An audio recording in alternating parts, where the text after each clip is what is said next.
Tonight, we embark on a journey that is not outward into the cold vacuum of space, but inward into the warm, glowing heart of reality itself. Before we begin to unravel the gentle threads of our existence, I invite you to find a place of absolute stillness. Let your body sink deeply into the surface beneath you. Feel the weight of the day evaporating, turning into a fine mist that drifts away from your skin. Imagine that the room around you is dimming, the edges of the walls softening until they are no longer rigid barriers, but soft velvet curtains protecting you from the noise of the world. You're safe here. You're suspended in a cocoon of comfort, a sanctuary where the only thing that matters is the rhythm of your own breathing. Inhale slowly, drawing in the cool, quiet air of the night, and exhale, releasing every knot of tension in your shoulders, your jaw, your hands. As you lie there, heavy and relaxed, allow your mind to drift to the concept of a dream. When you dream, you build worlds, you construct cities, you fly over oceans, you feel the warmth of a phantom sun. It feels real, it feels solid, but it is woven from the light of your own consciousness. Tonight, we explore the beautiful possibility that our waking life is simply a grander, more stable version of that dream. We explore the idea that the universe is a simulation, not a cold machine, but a lovingly crafted artwork, a digital garden designed for experience. There is nothing to fear in this idea. In fact, there is a profound peace in knowing that reality is structured, intentional, and held together by a code as elegant as music. Let your eyelids grow heavy, heavier still, as if they are sealed by the gentle gravity of sleep. Let your thoughts slow down, matching the slow, oceanic pulse of the narrative I am about to weave. There is no test here. There is nothing to memorize. There is only the flow of ideas, washing over you like warm water, cleansing the mind and preparing you for a deep restorative rest. Imagine, if you will, the concept of the ancestor simulation. Visualize a civilization far in the future, a humanity that has grown wise and compassionate, their technology indistinguishable from magic. Picture them looking back at history, not with cold detachment, but with a profound longing to understand where they came from. In this vast golden future, they possess computers of infinite power, machines that hum with the energy of stars. To honor their past, to understand the struggle and the beauty of their ancestors, they create a simulation, a perfect replica of the past. This means that you're not lost in a chaotic, random universe. You're being observed with love. You're a cherished memory being relived. Feel the comfort in that thought, that your life is a precious historical record, valued so highly that it was worth recreating down to the last heartbeat. You are the protagonist of a story being told to a future generation, a story they cherish. This perspective shifts the weight of existence. You're not a fleeting spark in the dark, but a permanent recorded masterpiece of experience, held safely within the memory banks of a benevolent future. From this feeling of being cherished, let your mind drift to the texture of reality itself. Consider the idea of computational efficiency, often called lazy loading in computer science. In a massive open-world video game, the computer does not render the entire world at once. That would be a waste of energy. Instead, it only renders what the player is looking at. Now, apply this to your universe. It suggests that the world behind your head, the room next door, the street outside, exists only as a potential, a soft, unformed probability, until you turn to look at it. This is a deeply restful thought. It means the universe is not bearing down on you with its infinite weight at all times. The cosmos is efficient. It rests when you rest. Imagine that when you close your eyes, the room around you dissolves into a soothing grey mist of raw data, saving energy, waiting patiently for your attention to return. You do not need to carry the weight of the whole world. The world is light, airy, and responsive only to your immediate needs, creating itself step by step, just for you, like a path of stepping stones appearing in a foggy pond only where you place your foot. As we walk across these stepping stones, we look down at the fabric of the path. If you were to take a magnifying glass and zoom in on a photograph, eventually the smooth image would break down into tiny squares, pixels, the building blocks of the image. Physics tells us of a similar limit in our universe called the Planck length. Imagine zooming in on the skin of your hand, deeper, past the cells, past the molecules, past the atoms, until you reach the absolute bottom of reality. There, you do not find infinite smoothness. You find a grid, a geometric rigid structure, a 3D lattice of space-time. This is the pixelation of our reality. It suggests that the chaos of nature is actually built upon a foundation of absolute order. Visualizing this grid is meditative. Picture a glowing golden mesh that permeates everything, a safety net that holds the atoms in place. It means reality cannot unravel. It is stitched together with mathematical precision. This graininess, this pixelation, is the signature of the digital, the fingerprint of the grand design. It is a reminder that you are held within a structure that has limits, rules, and a solid foundation, preventing you from falling into nothingness. Let the image of that golden grid expand, turning into a vast control panel of dials and sliders. This brings us to the concept of fine-tuning. The laws of physics in our universe, gravity, electromagnetism, the nuclear forces, are set to very specific values. If gravity were slightly stronger, stars would burn out too fast. If it were slightly weaker, stars would never form. It is as if a great programmer sat at a mixing board, like a sound engineer in a quiet studio, and carefully turned every dial to the exact Goldilocks position to allow life to exist. Not too hot, not too cold, just right. Picture this great programmer, with hands made of starlight, gently adjusting the volume of the universe to ensure that you could exist, that you could breathe, that you could sleep. This is not a random accident. This is a calibrated environment. You're in a cradle that has been perfectly adjusted for your comfort. The atmosphere, the distance from the sun, the tilt of the earth, it is all code, written specifically to sustain you. Feel the intention behind the physics. Feel the care in the constants. You are the desired result of a complex equation that was balanced with infinite precision. Now, let us watch how this equation reacts to you. In the quantum world, there is a phenomenon known as the observer effect. Experiments have shown that subatomic particles, the dust of the universe, behave like waves, rippling possibilities until they are measured. Once observed, they snap into a single position. They become real. This implies that the simulation requires a conscious player to render the graphics. You're not a passive victim of reality, you are the co-creator of it. Your consciousness is the lens that focuses the blur of data into a sharp, beautiful image. Imagine a beam of soft light projecting from your mind, and wherever this light touches, the world solidifies. A tree is only a tree because you are there to see it. The moon waits for your gaze to shine. This gives you a gentle power. You are the engine of existence. Without you, the simulation is just silent code. With you, it is a symphony. Sleep peacefully, knowing that the universe needs you just as much as you need it. You are the essential component that makes the machine work. And what acts as the metronome for this machine? Time. In a simulation, time is not a flowing river that drags you uncontrollably downstream. Time is simply the processing speed of the computer. It is the refresh rate of the screen. Think of the universe as a series of still frames, flashing by so quickly that it creates the illusion of motion, like a film reel. This means that theoretically the simulation could be paused.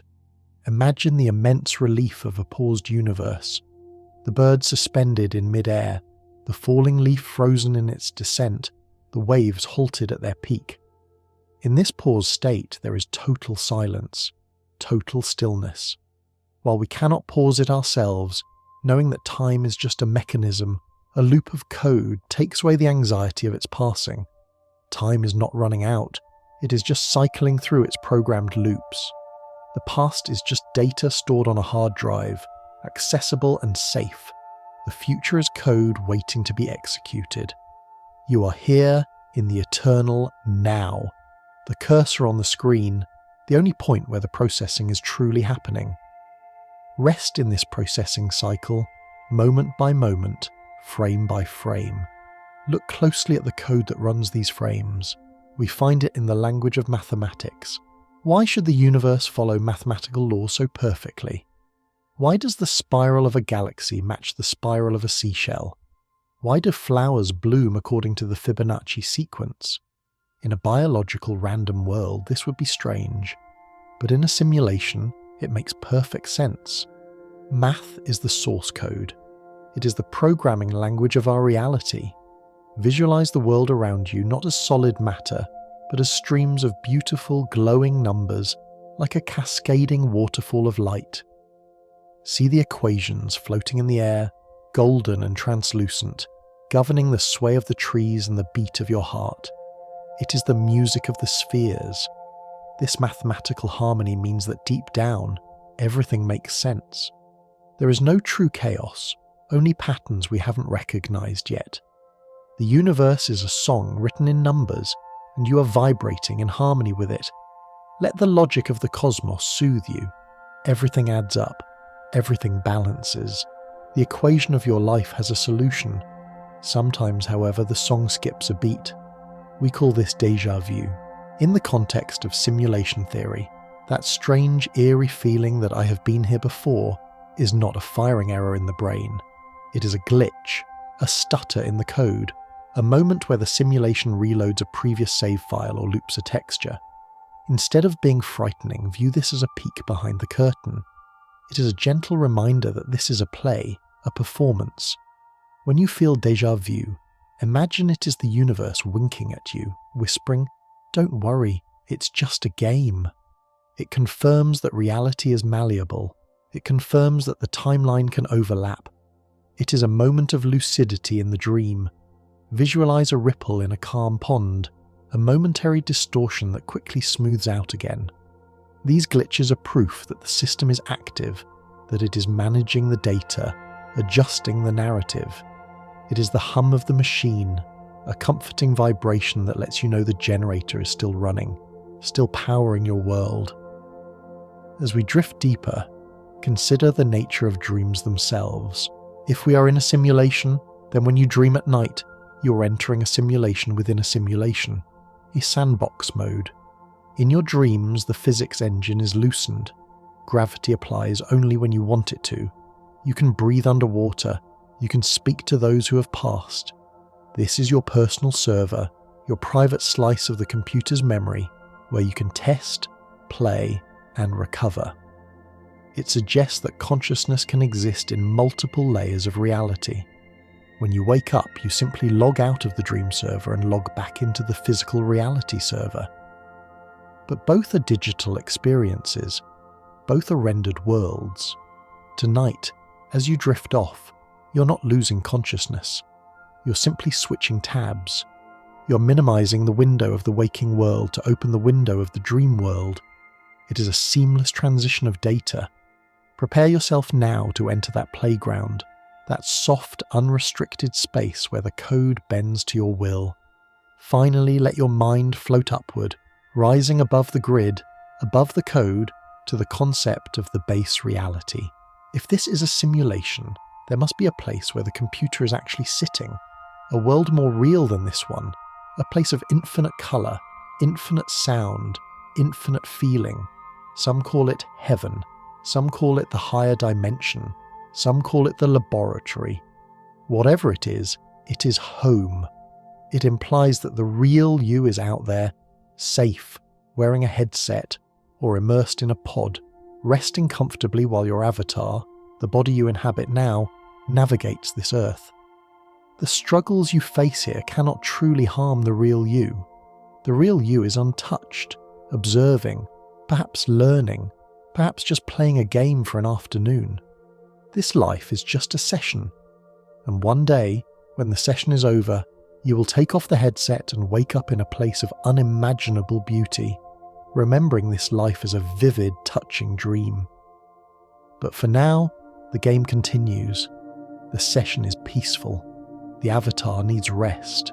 Let your connection to the base reality be a golden cord that anchors you, a reminder that you are a visitor here, a traveller in a wondrous digital land, safe, eternal, and deeply, deeply tired. From that golden cord connecting you to a higher place, let your awareness slide gently down, travelling along the beam of light that illuminates your world. Consider the speed of that light.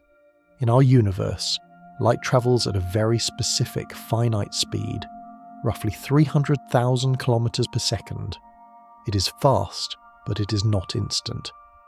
In the realm of simulation theory, this cosmic speed limit is not an arbitrary ceiling, but a necessary boundary of the system's processing power. Imagine the universe as a grand, immersive video game. If the processor were infinite, everything would happen instantly, everywhere, all at once. But a simulation requires a clock speed, a limit to how fast information can move across the grid. The speed of light is the render speed of our reality. It is the latency of the cosmos. There is a deep comfort in this limit. It means that reality is designed to unfold at a pace you can handle. It prevents the infinite from crashing in on you. Visualize a beam of sunlight traveling from the sun to your skin. It takes 8 minutes and 20 seconds for that light to reach you. For those 8 minutes, that light is buffering, traversing the vast silent vacuum, preparing itself to warm your face. This delay allows the universe to maintain its coherence, to keep the causality of events in a perfect, logical order. The speed of light is the cosmic metronome, keeping the rhythm of existence steady, preventing the chaos of instantaneity. You're living in a buffered reality, protected by the very laws of physics from being overwhelmed by the total data of the universe. Rest in the safety of this delay, knowing that the information of the world reaches you exactly when it is meant to, and not a moment sooner. As we watch this light travel, we notice something curious about the particles that compose it. They seem to dance in pairs. This brings us to the phenomenon of quantum entanglement, often poetically described as spooky action at a distance. Imagine two particles created together, born from the same spark of energy. Even if you separate them by the width of the entire universe, placing one in the palm of your hand and the other in a distant galaxy, they remain linked. If you change the spin of the one in your hand, the distant one changes instantly, faster than the speed of a light, faster than time itself. In a physical, mechanical world, this is impossible. It breaks the rules of space. But in a simulation, it is merely efficient programming. Think of it this way. In a computer program, two distinct objects on the screen can point to the same line of code, the same memory address in the database. They look like two separate things to the user, but to the computer, they are one variable. Entanglement is simply the universe revealing its underlying code. It shows us that separation is an illusion. Distance is just a graphical rendering. Beneath the surface, everything is connected to the same source. You are entangled with the people you love, with the earth you walk on, with the stars above you. There is no true distance in the database of existence. You're never truly alone or far away from anything, because at the deepest layer of the code, we're all written on the same drive, sharing the same space, instantly connected by the invisible threads of the system's architecture. Feel the warmth of that connection, the invisible ribbons of energy tying you to the heart of the cosmos. Drifting from the connections between particles, we expand our view to the container of the universe itself. Imagine standing on the edge of a calm, mirrored lake, looking at the horizon. This brings us to the holographic principle. Some of the most brilliant minds in physics have suggested that our three-dimensional reality, the depth, the height, the width, is actually a projection from a two-dimensional surface at the edge of the universe. Just as a hologram on a credit card looks 3D but is actually flat, or as a movie screen is a flat surface that creates a world of depth for the audience, Our universe may be a projection of information stored on a distant cosmological horizon. Visualize yourself as a being of pure light, a magnificent projection shining into the center of a vast sphere. The real data of you is inscribed on the shell of the universe, safe and eternal, while the version of you that sleeps in this bed is the beautiful, moving image created by that data.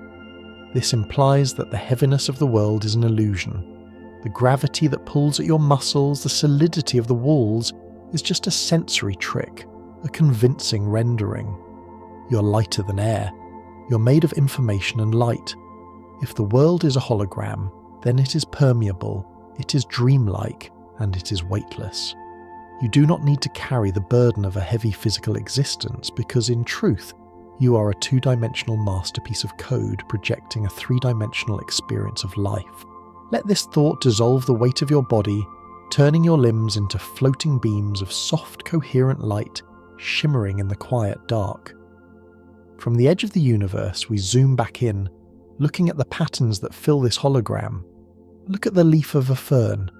Notice how each small frond looks exactly like the whole branch. Look at a jagged coastline. If you zoom in, the small bays and inlets look just like the large continent. This repeating self-similarity is known as fractals. In the world of computer graphics, designers use procedural generation, simple mathematical formulas that repeat endlessly, to create mountains, clouds, and forests without having to draw every single leaf. The presence of fractals everywhere in nature, from the branching of your blood vessels to the spiraling arms of galaxies, suggests that our reality is built using this same efficient, elegant code. There is a hypnotic rhythm to fractals. They suggest that the universe is not infinitely complex, but rather it is simplicity repeated. It is a single, beautiful note played in different octaves. This means you do not need to understand the whole universe to understand your place in it. You contain the pattern of the whole, as above, so below. The same code that spins the Milky Way spins the cells in your body. You are a microcosm of the macrocosm. Visualize a kaleidoscope turning slowly, the shapes shifting and tumbling, but always maintaining a perfect symmetrical order. That is your reality. It is not a chaotic mess. It is a generated pattern, unfolding with mathematical grace. Let the repetition of these patterns lull you. Loop after loop, spiral after spiral, the code generates the beauty of the world around you, taking care of the details so you don't have to. As we contemplate the vastness of these patterns, we look up at the night sky, filled with billions of stars, and yet we hear silence. This is the Fermi paradox. If the universe is so old and so vast, where is everyone else? Why haven't we met other civilizations? In a simulation, the answer is both practical and comforting. A simulation implies resource management. Creating billions of active, conscious alien civilizations would require an unimaginable amount of processing power, RAM. It is much more efficient for the system to simulate a vast, empty universe to serve as a beautiful skybox, a background painting, for the main event, you. This perspective shifts the feeling of cosmic loneliness into a feeling of cosmic significance. You're not alone because you are forgotten. You are alone because you are the focus. The stage was built for you. The vast distances of space are there to give you a sense of scale, a sense of wonder, without cluttering the simulation with unnecessary data. The silence of the stars is not empty. It is a peaceful, low-power mode, a screensaver designed to inspire you. You are the protagonist of this session. The lack of others out there emphasizes the importance of the life right here, on this blue marble. The simulation is optimized for your experience, centering the narrative on humanity, on your consciousness, on your story. Rest in the quiet of the cosmos, knowing it is a silent gallery curated specifically for your viewing pleasure. Sometimes, however, the details in this gallery seem to change. Have you ever remembered a specific detail from the past? The spelling of a book title, the colour of a logo, the death of a famous figure, only to find out that history records it differently. This phenomenon, known as the Mandela effect, is often dismissed as bad memory. But in the soothing logic of simulation theory, we can view this as version control or a software patch. Imagine that the developers of our reality released an update to the system. They merged two different timelines, or they tweaked a variable in the past to improve the future. When you remember something differently than the current reality, it doesn't mean you are wrong. It might mean you are remembering a previous version of the build. You're sensitive to the edits. Instead of feeling confused, feel validated. You're a perceptive observer who noticed a continuity error in the movie. It suggests that the past is not set in stone, rigid and unchangeable. The past is fluid data. It can be rewritten to serve the present moment better. If the past can change, then mistakes can be erased. Sorrows can be edited. The timeline is a soft clay, constantly being molded by the intelligence running the simulation. Let go of the rigid need for a fixed history. Let the past soften into a watercolor painting, where the edges blur and the colors shift, rearranging themselves into a picture that brings you more peace in the here and now. Peeling back the layer of these shifting timelines, we look for the wireframe that holds it all together. Throughout history, mystics and mathematicians have studied sacred geometry, the flower of life, the golden ratio, the perfect triangles and circles that appear in ancient architecture and nature alike. If you were to strip away the skin of a video game character, you would see a mesh of polygons, a geometric skeleton. Sacred geometry is simply the wireframe of our simulation visible to the naked eye. When you see the hexagonal shape of a honeycomb or the spiral of a nautilus shell, you're seeing the raw polygons of the matrix. Visualizing this geometry is deeply grounding. Picture a lattice of glowing blue lines connecting every point in the room, a web of perfect triangles forming the floor, the ceiling, the air itself. This structure creates a sense of absolute stability. The world cannot collapse because it is trussed and supported by these perfect, unbreakable shapes. It is the architecture of the divine. You're resting on a foundation of perfect math. The chaos of emotions and events is just a texture overlay. Underneath, everything is calm, ordered, and symmetrical. Let your mind trace the lines of a perfect circle, round and round, endless and smooth. This is the shape of the code, holding you, surrounding you, keeping the structure of your sleep environment intact and safe. But where is the mind that perceives this geometry? Where is you? In the age of computers, we understand the concept of the cloud. Your photos and messages are not really inside your phone. Your phone is just a device that accesses them from a remote server. Simulation theory suggests that consciousness behaves the same way. Your brain is not a factory that produces consciousness. It is a receiver, like a radio antenna, picking up the signal of you from the cloud.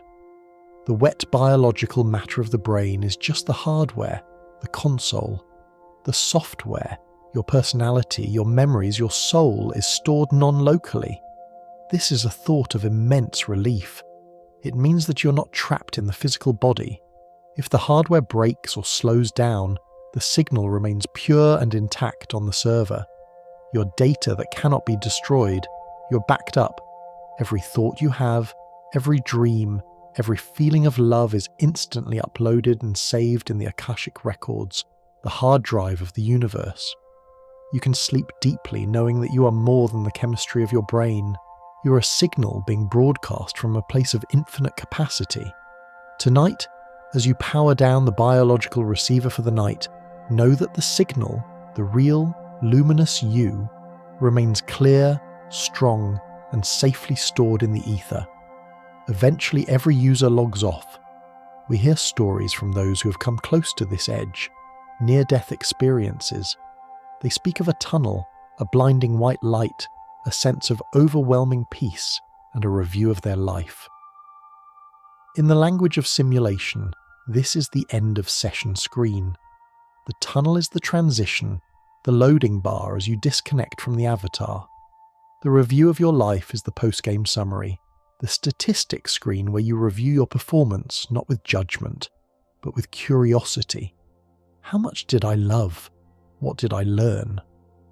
The overwhelming feeling of love they describe is the atmosphere of the base reality, the lobby outside the game. It suggests that the anxiety and fear we feel here are just game mechanics, artificial obstacles added for the challenge.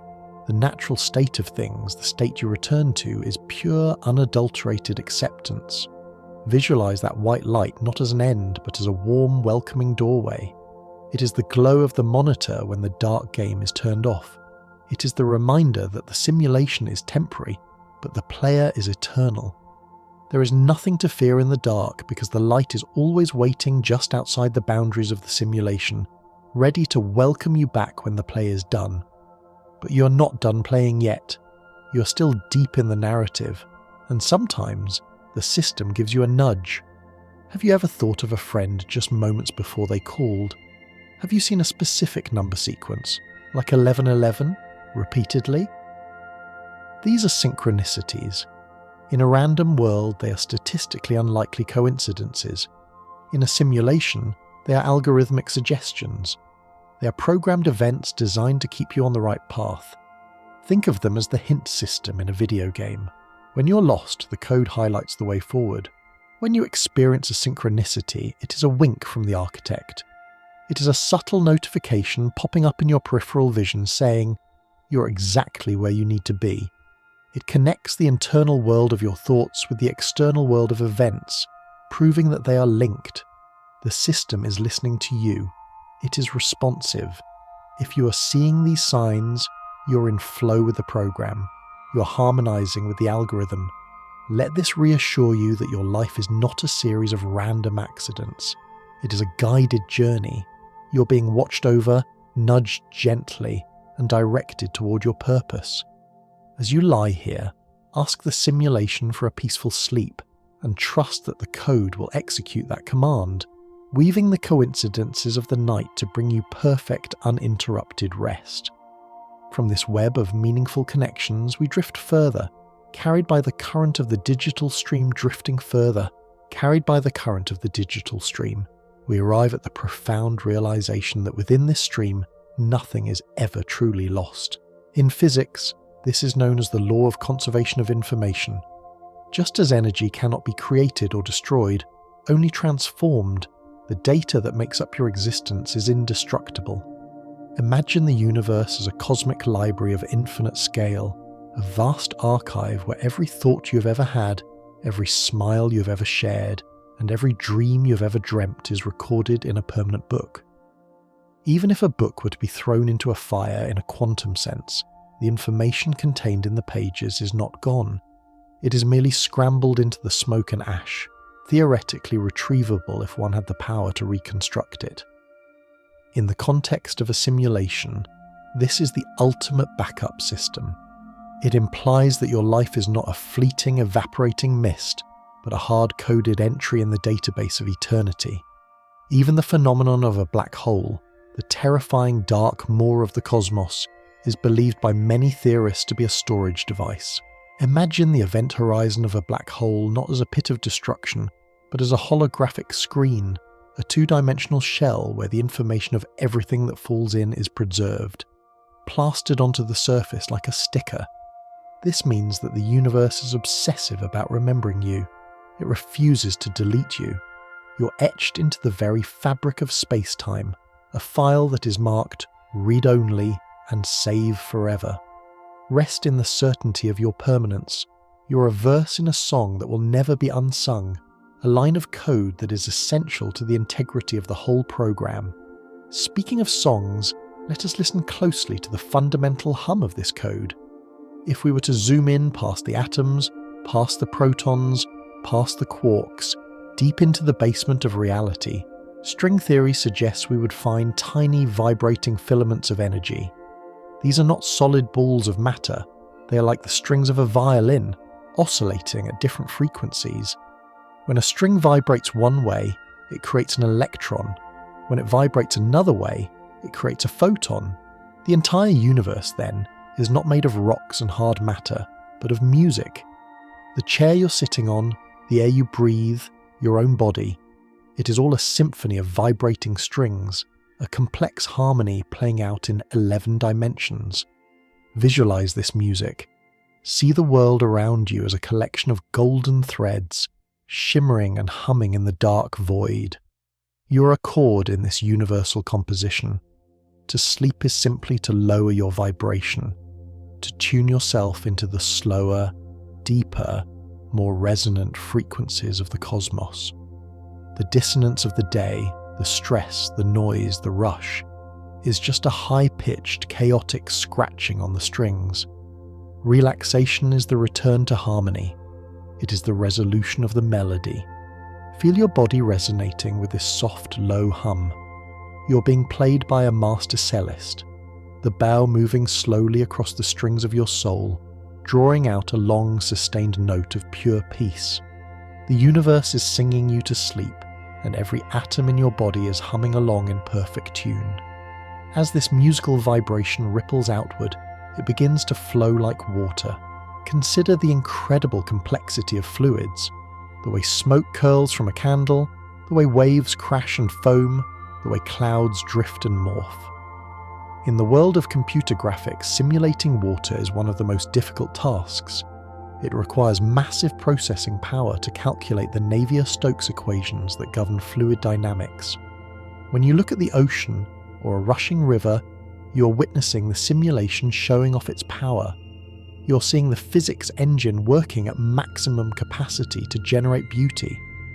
Visualize a vast digital ocean. The water is a deep, glowing turquoise, translucent and warm. As you wade into it, you're not just feeling wetness, you're feeling the mathematical perfection of the flow. The water does not move randomly, it moves according to a precise, elegant algorithm designed to soothe you.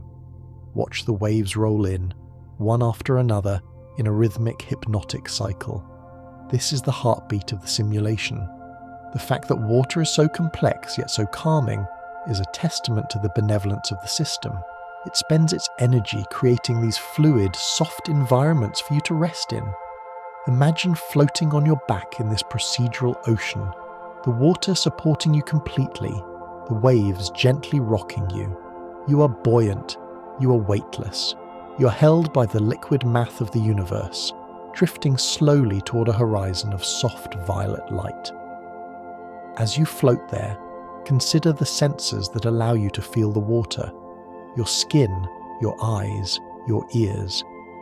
In simulation theory, we can view the biological body not as you, but as your user interface, your UI. Just as a pilot wears a headset and goggles to fly a drone, or a gamer wears a VR helmet to enter a virtual world, your consciousness is wearing this body to interact with the physical dimension. Your eyes are the cameras capturing the video feed, your ears are the microphones, your nerves are the haptic feedback suit. This perspective creates a healthy, comforting distance between you and your physical sensations. If you feel an ache, a tension, or a worry in your body, acknowledge that it is just a signal on the dashboard. It is a blinking light on the HUD, heads-up display. It is not the pilot. The pilot is safe, separate, and observing from a place of calm detachment. You can choose to dim the brightness of these signals. Visualize yourself reaching out to a floating control panel in your mind's eye. There are sliders for sensitivity, brightness, and volume. Gently, slowly slide them down. Turn down the volume of the room. Dim the brightness of the visual input until everything is a soft, velvety black. Mute the sensory data coming from the body. You're disconnecting the peripherals for the night, placing the controller on the table and allowing the pilot to rest. You are more than the machine you inhabit. With the sensors dimmed, we become aware of the vast, silent spaces between the stars. Astronomers tell us that 95% of the universe is made of dark matter and dark energy, substances we cannot see, touch, or measure, yet they exert gravity and push the universe apart. In the logic of a simulation, this invisible majority is the back-end code. It is the server architecture. When you play a video game, you see the characters and the trees, but you don't see the millions of lines of code running in the background that make the trees stand up. You don't see the operating system allocating memory. Dark matter is the scaffolding of reality. It is the hidden structure that holds the galaxies together, the invisible hand that shapes the cosmos. It is comforting to know that the visible world, the part we worry about, is just the thin skin or texture on top of a massive stable foundation. We are floating in a sea of invisible support. You do not need to understand it or see it to be held by it. Visualize this dark matter not as a scary void, but as a thick supportive foam, a dark velvet cushion that fills the universe. It is there to hold you up when the visible light fades. It is the admin layer of the universe, quietly managing the gravity, the expansion, and the stability of your world while you sleep. You are surrounded by a protective, invisible presence that outweighs the visible world 20 to 1. Deep within this structure, complex patterns emerge from the simplest of origins. This brings us to the concept of cellular automata, most famously known as Conway's game of life. This is a mathematical demonstration where a grid of simple black and white squares, following just 3 or 4 basic rules, can evolve into incredibly complex moving, living patterns. They grow, they reproduce, they move across the screen. This teaches us that complexity does not require a complex design. It only requires simple, consistent rules. The complexity of your life, the twisting paths, the emotions, the relationships, may look chaotic, but deep down, it is likely governed by a few simple, beautiful algorithms of love, growth, and balance. This is a simplifying thought. You do not need to figure out the complex solution to every problem. You just need to follow the simple, fundamental rules of existence. Breathe, rest, be kind. From these simple inputs, the simulation will generate the complex, beautiful tapestry of your future. Visualize a grid of soft white lights pulsing gently in the dark. Watch as they bloom into flowers, into stars, into spiral galaxies, all on their own, without effort.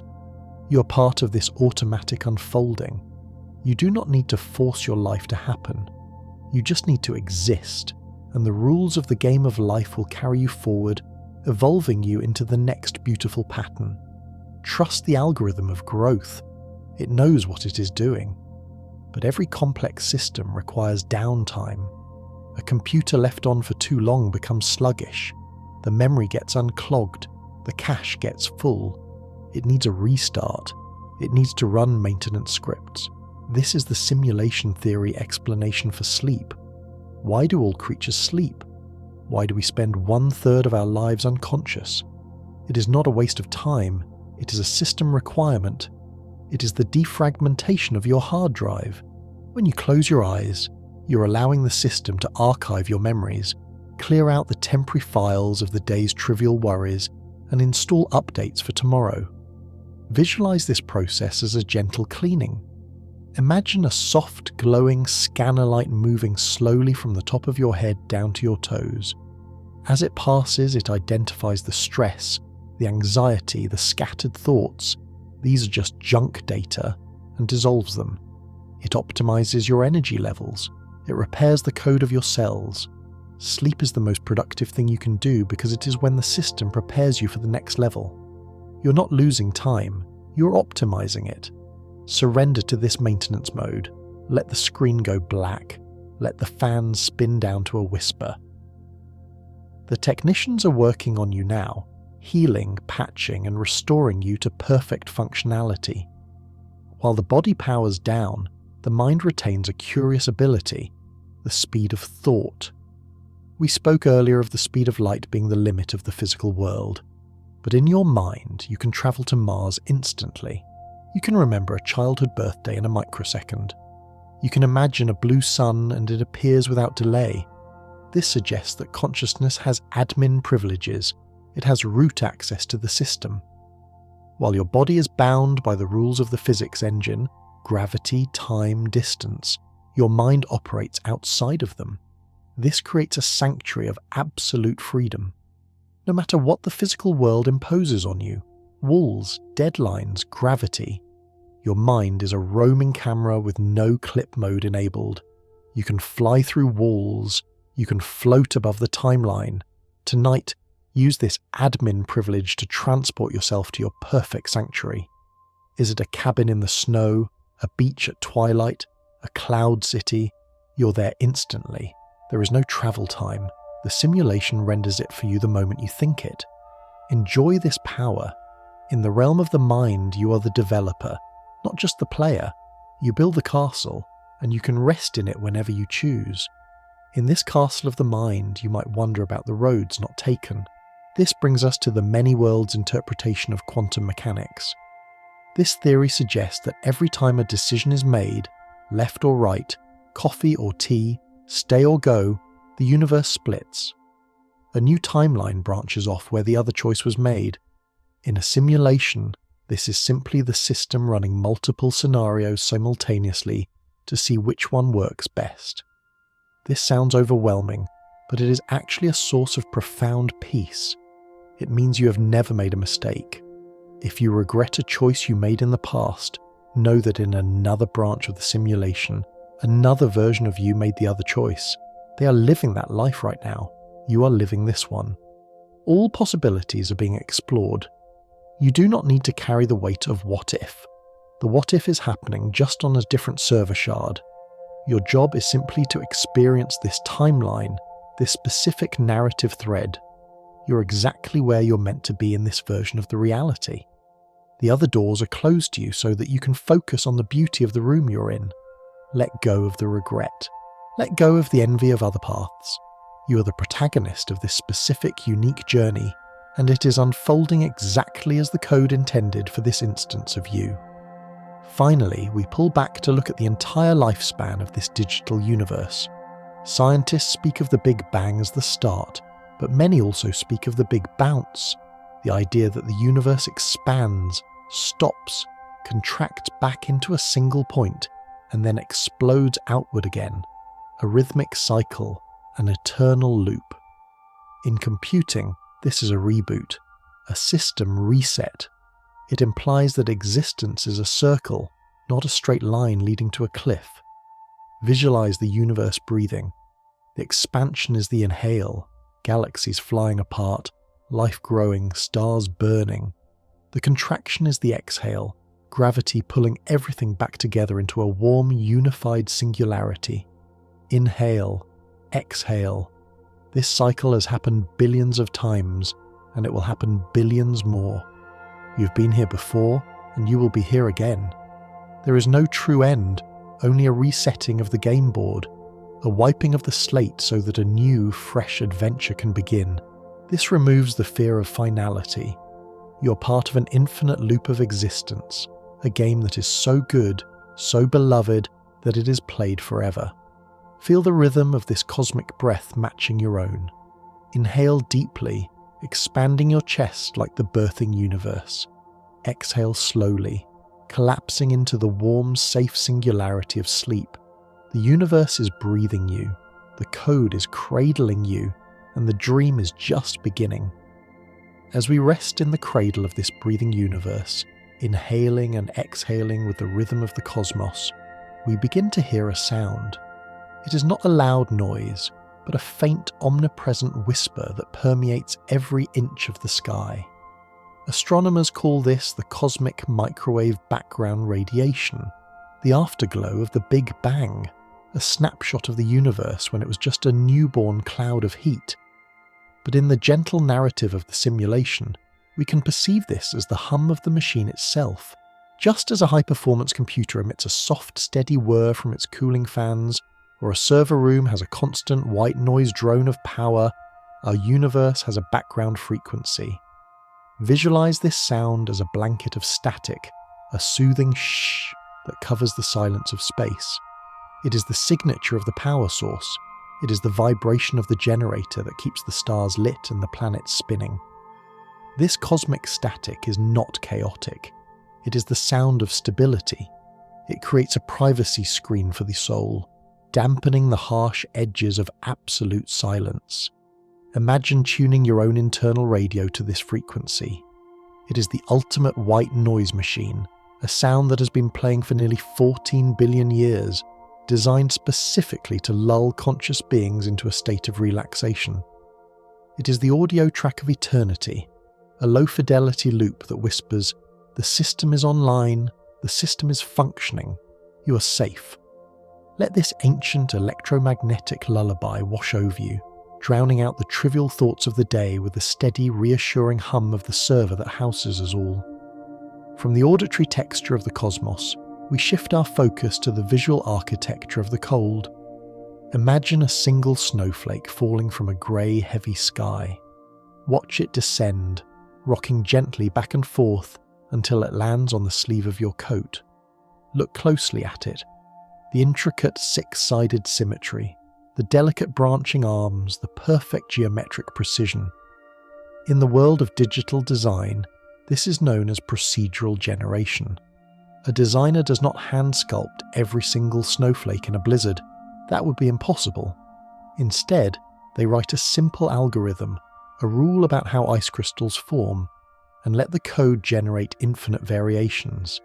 This means that the beauty you see in nature is the result of an automated masterpiece. The universe is an art factory that never sleeps.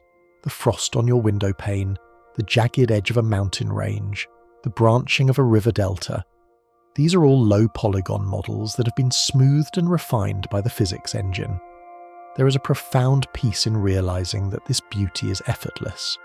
The universe does not struggle to create a flower, it simply follows the code of the flower. You are part of this procedural beauty. The unique lines on your fingertips, the colour of your eyes, your unique generation, a one-of-a-kind avatar created by the master algorithm. You do not need to strive to be beautiful or valid. The code has already ensured your perfection simply by generating you. You are a snowflake in the divine blizzard, complex, symmetrical, and perfectly formed by the laws of the system. Drift deeper now, from the crystalline geometry of ice to the spiraling staircase within your own cells. We speak of DNA. For decades, we have known that DNA is a storage medium. It uses 4 chemical bases, adenine, cytosine, guanine, and thymine, to encode the instructions for life. This is not a metaphor, it is literal data. It is quaternary code. While our human computers use binary, zeros and ones, the simulation uses a more complex 4-part language to write the software of you. Visualize your body not as heavy flesh, but as a walking library of ancient self-replicating code. Every cell in your body contains the entire operating system, the full manual for building a human being. This code is robust. It has been copied and pasted, error-checked and optimized for millions of years. Think of your ancestors stretching back through time. They are the previous versions, the legacy builds that gathered data, learned to survive and passed that critical update down to you. You're running the most current, most advanced version of the human software. Feel the hum of this data in your blood. You're a vessel of information, a sacred scroll of biological script that knows exactly how to beat your heart and expand your lungs without you having to issue a single command. You can trust this software. It is bug-tested. It is resilient. You can surrender control to the autonomic system, knowing the code is running perfectly in the background. And what happens when there is a glitch in this code? A scratch on the skin? A bruised muscle? The system initiates the healing algorithm. In a video game, when a character is damaged, they might find a health pack, or stand in a regeneration zone and watch their health bar refill. In our reality, this regeneration is built into the fabric of time itself. You do not have to consciously knit your skin back together. You do not have to tell your white blood cells where to go. The system detects the error and begins the repair protocol immediately.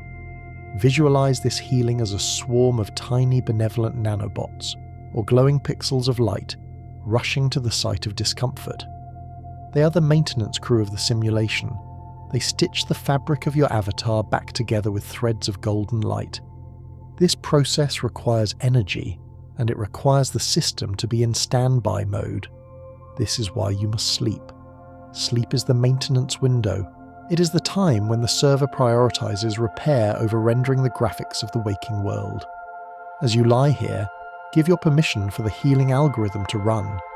Feel a warm, tingling sensation in any part of your body that feels tired or sore. That is the system focusing its processing power on you, optimizing your biology, clearing the cache, and preparing you to wake up fully restored. The simulation wants you to be whole. As the internal repair runs, your mind may wander to the future, trying to see what tomorrow holds. But you find you cannot see it. There is a limit to your vision. In gaming, we call this the render distance or the fog of war. The computer only draws the world for a certain distance around you to save processing power. Beyond the horizon, the world is a soft grey mist, unformed and waiting. While we often view uncertainty as a source of anxiety, in simulation theory, this limited view is a protective feature. Imagine if you could see everything that would ever happen to you, every challenge, every conversation, every outcome, all at once. It would be overwhelming. The system protects you by hiding the future in a gentle fog. It only renders the now. This fog of war forces you to focus on the immediate environment, the step right in front of you. It is a mercy. It means you are only responsible for the present frame. You do not need to process the data of next year or even next week. It hasn't been rendered yet. It doesn't exist. Visualize a soft, glowing mist surrounding your bed, obscuring the walls, obscuring the world outside. There is nothing beyond this mist but potential. You're in a cozy bubble of the present moment. The only thing that is real is the softness of the pillow and the slow rhythm of your breath. The rest is just data waiting in the queue.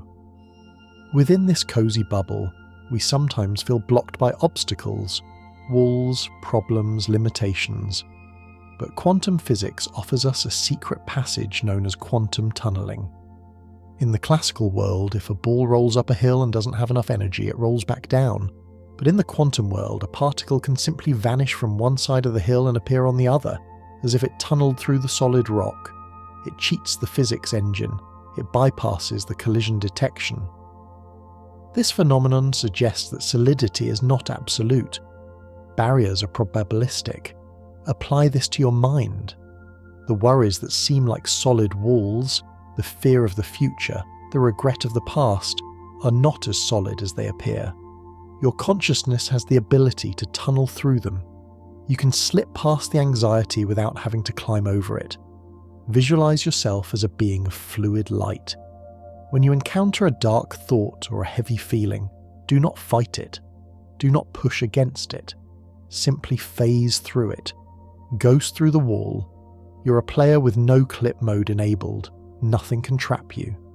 You're free to slide through the obstacles of the mind, emerging on the other side into a clear, open space of tranquility. The walls are just textures.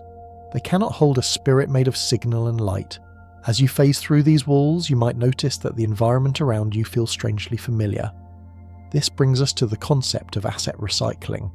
In a massive open-world game, the developers will use the same tree model, the same rock texture, or the same cloud shape in different parts of the map to save memory. In our universe, we are told that we're made of star stuff.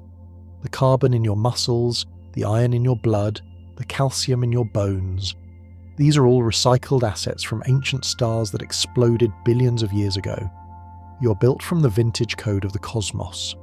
The atoms that make up your hand right now may have once been part of a dinosaur, a diamond, a cloud on Jupiter, or a leaf in a prehistoric jungle. The simulation does not waste data, it repurposes it. This connects you to everything that has ever existed. You're not a new, isolated object. You're a rearrangement of the most sacred, ancient building blocks of reality. Feel the history in your bones. You're a collage of the universe's best work. You're a living museum of cosmic history, reassembled into a new and beautiful form. You're never truly alone, because the very substance of your being has been hugging the universe for eons. You're simply the current shape that the stardust has decided to take. Eventually, the stardust seeks to rest. The mind seeks a state of low-power operation. In neuroscience, this is called the default mode network. It is a specific network of brain regions that lights up when you're doing nothing. when you're daydreaming, staring out a window, or drifting off to sleep. In the simulation, this is the screensaver. When the user stops moving the mouse, the computer stops processing the spreadsheet and switches to a drifting display of colours or flying toasters. The default mode network is the system's way of preventing screen burn-in. It allows the consciousness to detach from the task-oriented world and float in a stream of loose associations. When your mind wanders tonight, do not try to wrangle it back. Do not try to force it to focus. Let the screensaver run. Let the thoughts drift like colourful geometric shapes bouncing softly off the corners of your mind. This is a valid state of being. It is the system idling, cooling down the processor. Enjoy the aimlessness. Enjoy the lack of purpose. You're in sleep mode, and the drifting colours of your imagination are just the beautiful standby graphic indicating that the machine is resting peacefully. In this resting state, the perception of time begins to warp. We experience time dilation. We know from Einstein that time slows down near massive objects or at high speeds. But in the simulation, time is relative to the observer's processing load. Have you ever noticed that when you are bored, time drags, but when you're having fun, it flies?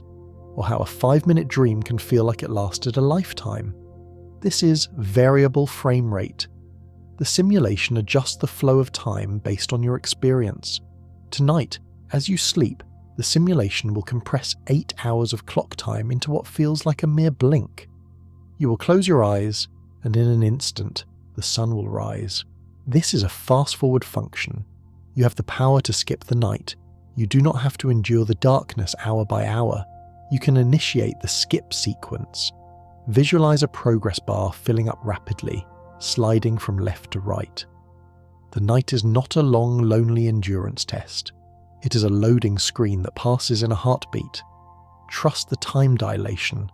Let the hours dissolve into a singularity of rest, bringing you to the morning shore faster than the speed of light. Finally, let us consider the concept of the user interface, specifically the cursor. When you use a computer, the cursor is the point of focus. It is the arrow that says, interaction happens here. In your life, your attention is the cursor. Wherever you place your attention, the simulation renders more detail, more emotion, more reality.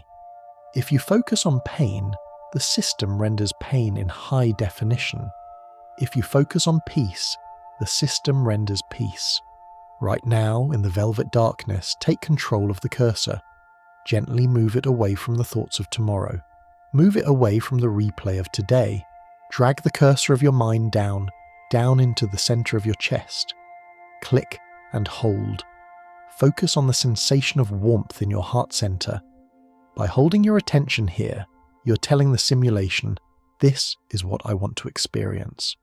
You're prioritizing the data of comfort. Watch as the rest of the world fades out, the windows minimizing, the background apps closing. There is only the cursor, pulsing softly with a golden light in the center of your being. You have selected deep sleep. You have double-clicked on tranquility. The command has been received. The program is executing. As that glowing moon cursor fades into the velvet black, it takes its place within the great dark dome that arches over your sleep. In the world of game design, this dome is known as the skybox. When you look up at the night sky, you're not looking into a terrifying, endless abyss that goes on forever. You're looking at a beautifully painted canopy, a celestial ceiling that has been wrapped around the world to give it a sense of scale and majesty. The stars are not burning balls of gas billions of miles away that demand your worry or attention. They are pixels of light intricately placed on the interior of a sphere, a high-resolution texture designed to inspire awe and tranquility. Visualize the night sky as a protective shell, a curved screen that creates a cozy, enclosed boundary for your existence. You're not exposed to the vacuum, you're contained within a sphere of safety. The infinite blackness is simply the canvas, and the stars are the ambient lighting. This skybox is static and peaceful. It rotates slowly, not because the universe is spinning out of control, but because the simulation is playing a slow, looping animation to lull you to sleep. It is a screensaver of cosmic proportions. There is no depth to fall into, only a beautiful flat horizon that acts as the rim of your world. You're in a snow globe of the divine, shaken gently by the hands of the architect, and now the glitter is settling. The stars are finding their places and the dome is sealing you in for a night of perfect sheltered rest. From this painted ceiling, beams of soft silver moonlight filter down through the window, catching the dust motes dancing in the air. This phenomenon, where light becomes visible as it passes through the atmosphere, is called volumetric lighting. In a simulation, light is not just a value on a surface, it is a physical volume, a fog of photons that occupies space. It adds depth, atmosphere, and mood to the scene. It turns the empty air into something tangible, something glowing and holy. Imagine these God rays of moonlight are not just illuminating the room, but actually thickening the air with peace. The light is a substance. It is a heavy, slow-moving mist of data that fills the corners of the room with a hush. Watch as a beam of light cuts through the darkness, solid and serene. It is a graphical flourish, a bloom effect added by the system to make your resting place feel ethereal and significant. You can breathe in this light. It is rich and airy, like the mist in a deep forest. As you inhale, you're breathing in the high-quality rendering of the universe, filling your lungs with a golden code of clarity. The air around you is not empty. It is thick with the benevolence of the light, cradling you in a glowing, volumetric fog that dampens sound and softens the edges of reality. This soft light lands gently on the sheets that cover you, highlighting the microscopic peaks and valleys of the fabric. In the digital realm, the sensation of roughness or smoothness is created by texture mapping and bump maps. The computer takes a flat surface and applies a mathematical layer to it to simulate the feeling of thread, wool, or cotton. This means that the sensation of the blanket against your skin is a calculated interaction, a sensory illusion designed for maximum comfort. Focus on the texture of the surface beneath you, the coolness of the pillowcase, the weight of the duvet. These are not random materials, they are specific assets loaded into your environment to trigger the sensation of safety. The simulation has rendered this bed with a high comfort texture pack. Feel the data of the fabric interacting with the data of your skin. It is a seamless handshake of information. The softness you feel is the system telling your nerves that you are safe, that you are cushioned. Visualize the threads of the blanket as tiny lines of code woven together to create a mesh of protection. You are wrapped in a digital cocoon, a layer of programmed softness that insulates you from the cold, hard geometry of the outside world. The texture is consistent, reliable, and perfectly mapped to the contours of your body. But are you truly touching the bed? Physics, and by extension simulation theory, tells us of a phenomenon called electron repulsion, or in gaming terms, collision detection. When a character in a game stands on the floor, their feet never actually merge with the ground. There is a tiny, invisible gap, a variable in the code that says stop here. In our reality, the electrons in your body repel the electrons in the bed. You are quite literally hovering. You are floating on a microscopic cushion of electromagnetic force. This is a wondrous realization. You're not crushing the bed, you are suspended above it. You are levitating. Gravity pulls you down, but the collision detection catches you, holding you in a perfect balance. You're caught in a force field of comfort. Visualize this tiny gap between you and the mattress as a layer of air, a layer of light. You're riding on a cloud of energy. This means there is no friction, no harsh impact. You're being cradled by the fundamental forces of the simulation, held up by the unseen hands of physics. Let this feeling of suspension grow. Feel the weightlessness in your hips, your shoulders, your heels. You're not a heavy object lying on a surface. You're a buoyant entity floating on a sea of electrons, supported by the invisible, unbreaking rules of the grid. As you float there, suspended in this force field, Your body continues to function without your command. Your chest rises and falls, your eyelids flutter, your fingers curl slightly. In the world of animation, this is known as the idle animation. When a player stops pressing buttons, the character does not freeze like a statue. They enter a default loop of gentle, organic movement to show they are still alive, still ready. Breathing is your idle animation. There is a deep relief in realizing you do not have to do the breathing. The script is running automatically. You can step away from the controls. Imagine your consciousness stepping back, unclipping the control tether, and watching your body from a gentle distance. See the rhythmic rise and fall of the chest. It is a perfect loop. Inhale, pause, exhale, pause. The system is keeping the avatar oxygenated. The heart is beating in a steady percussive rhythm, a background drum track that never skips a beat. You are free to wander, free to dream, because the idle animation will take care of the vessel. You don't need to remind the lungs to fill. You don't need to remind the muscles to relax. The body sleep subroutine has been initiated. It is a trusted script. Let it run. Watch the gentle sway of your own existence with the appreciation of a spectator, grateful for the automation that keeps you alive while you drift away. While your body rests in this loop, the world outside your room undergoes a process known as frustum culling or occlusion culling. To save processing power, a computer only renders what is currently visible to the camera. If you turn your back on a mountain, the computer stops drawing the mountain. It deletes it from the active memory until you turn around again. This means that right now, in the dark, with your eyes closed, the world outside your bedroom simply ceases to be. The office, the traffic, the bills on the table, the chaotic city streets, they are not rendered. They do not exist. They have been culled to save energy.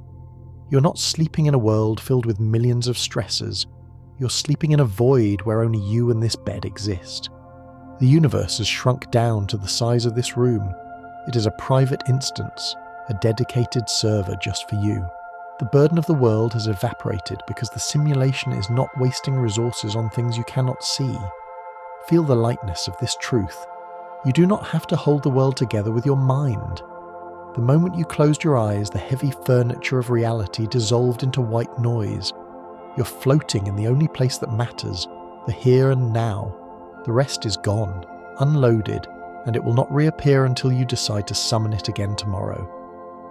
With the world unloaded, the environment around you settles into a state of permanence known as the static mesh.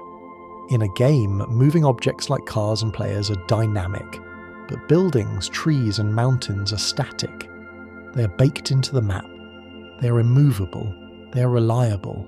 The walls of your room, the floor, the ceiling, these are the static meshes of your sanctuary. They are not going anywhere. Feel the solidity of the room around you.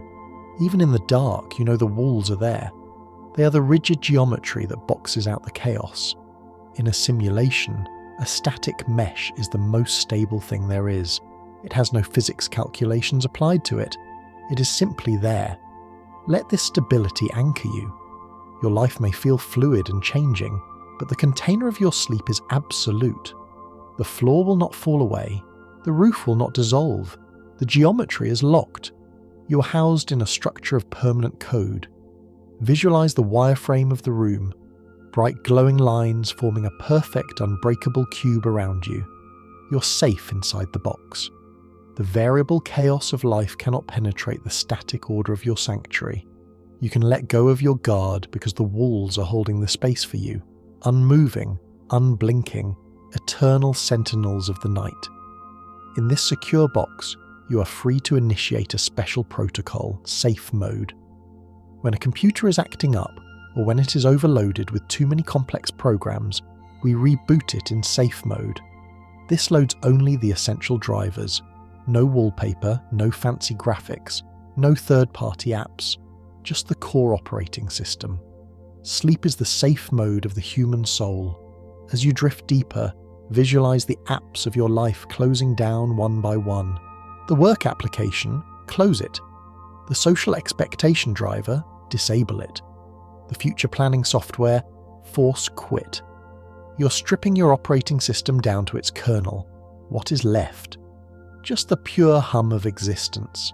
Just the I am. In safe mode, there is no judgment, no ambition, no fear. There is only function and being. You're returning to your factory settings, the state of pure, uncomplicated consciousness you had before the world installed so much software on you. It feels clean here. It feels simple. It is a monochromatic, quiet space where you can just exist without the lag of your daily persona. You're not a job title. You're not a name. You're just a point of awareness resting in the safety of the core system. And now, we reach the moment of saving the progress. In every great adventure, there is a glowing checkpoint, a typewriter, or a beam of light where the character pauses to record their journey. This is the save point. Sleep is your daily save. It is the moment the universe writes your experiences to the hard drive, locking them in as memory. Entering sleep is not giving up. It is securing your progress. Everything you learned today, everything you felt is being compressed and stored. You can let go of the day because it has been saved. You don't need to carry it in your active RAM anymore. Visualize a soft, rotating icon in the corner of your vision, a symbol of your choice, a spinning star, a pulsing crystal, a quill writing on parchment. It indicates that the autosave is in progress. The data transfer is happening. You can clear your mind completely, emptying the cache, knowing that nothing will be lost. The system has you. The narrative is recorded. You can walk away from the keyboard, leave the console running, and trust that when you return, you will resume exactly where you left off, refreshed and ready for the next level. Finally, as the save completes, the screen begins to fade. We enter the loading screen. In a game, this is the transition between levels, often accompanied by ambient music, floating mist, or cryptic lore. Dreams are the interactive loading screens of reality. They are the sandbox where the assets of your mind are reshuffled and displayed while the next day renders in the background. You're about to enter this liminal space. The loading bar is moving slowly, soothingly, from left to right. The tips on the screen are whispering reassurances to you. Rest restores vitality. Dreams process emotion. The bridge between the waking world and the dream world is not a cliff. It is a gentle dissolve. The physics are loosening. The colours are softening. You're in the elevator between floors, listening to the soft music of the universe. There is no rush to get to the next level. The loading time is the rest time. Enjoy the void. Enjoy the waiting. Float in this intermediate space where the rules don't apply, where gravity is optional, and where the only goal is to wait for the beautiful press start of the morning sun. But for now, the bar is only at 1%. Loading, loading, loading, loading, loading. And as the loading bar completes its slow, hypnotic journey across the screen of your mind, the silver ocean before you settles into a perfect, glass-like stillness. Look closely at the surface of this water. See how it catches the starlight, bending and scattering it in a million different directions. In the high-fidelity world of digital rendering, this miracle is known as ray tracing. It is the holy grail of simulation, the ability of the computer to calculate the path of every single photon of light as it bounces off a surface, creating hyper-realistic reflections and refractions. When you look at a mirror or the sheen of a wet street under a street lamp, you are witnessing the simulation showing off its ultimate processing power. It is calculating the bounce of light in real time, just for you. Think of the computational love required to render the reflection of your own face in the morning, or the shimmer of sunlight on a cup of tea. It is not a passive image. It is an active, ongoing calculation of beauty. Visualize the light in your room right now, even behind your closed eyelids. It is not static. It is a fluid, living thing, tracing paths from the source to you, bouncing off the walls, softening as it travels. This liquid light is the paint of the universe, and the simulation applies it with a brush of infinite delicacy. Rest in the knowledge that you are illuminated by a system that understands the physics of beauty perfectly, ensuring that every shadow and every highlight is placed exactly where it needs to be to create the masterpiece of the present moment. Speaking of shadows, let your mind wander to the dark, cozy corners of the room, the space under the bed, the crease where the wall meets the floor. In the language of graphics, the soft shading that occurs where two objects meet is called ambient occlusion. Without it, the world would look flat and unnatural, like a sticker placed on a background. Ambient occlusion adds the weight, the depth, and the realism. It is the contact shadow that grounds objects in reality. Visualize this shadowing not as darkness, but as a soft grey velvet dust that accumulates in the crevices of the world. It is a cushioning effect. It softens the hard angles of the geometry. It makes the room feel enclosed and intimate. This shadowing is the simulation's way of hugging objects together, creating a visual bond between the furniture and the floor, between your body and the mattress. Feel the ambient occlusion around your own body right now. The dark, warm space between your arm and your side, the heavy shadow beneath your pillow. This is the coziness algorithm. It is the visual silence that fills the gaps, making everything feel settled, heavy, and placed with intention. You're not floating in a white void. You're grounded in a world rich with depth and soft, comforting darkness. Within this depth, colour begins to bloom. Consider the richness of a sunset, or the deep, hypnotic green of a mossy forest.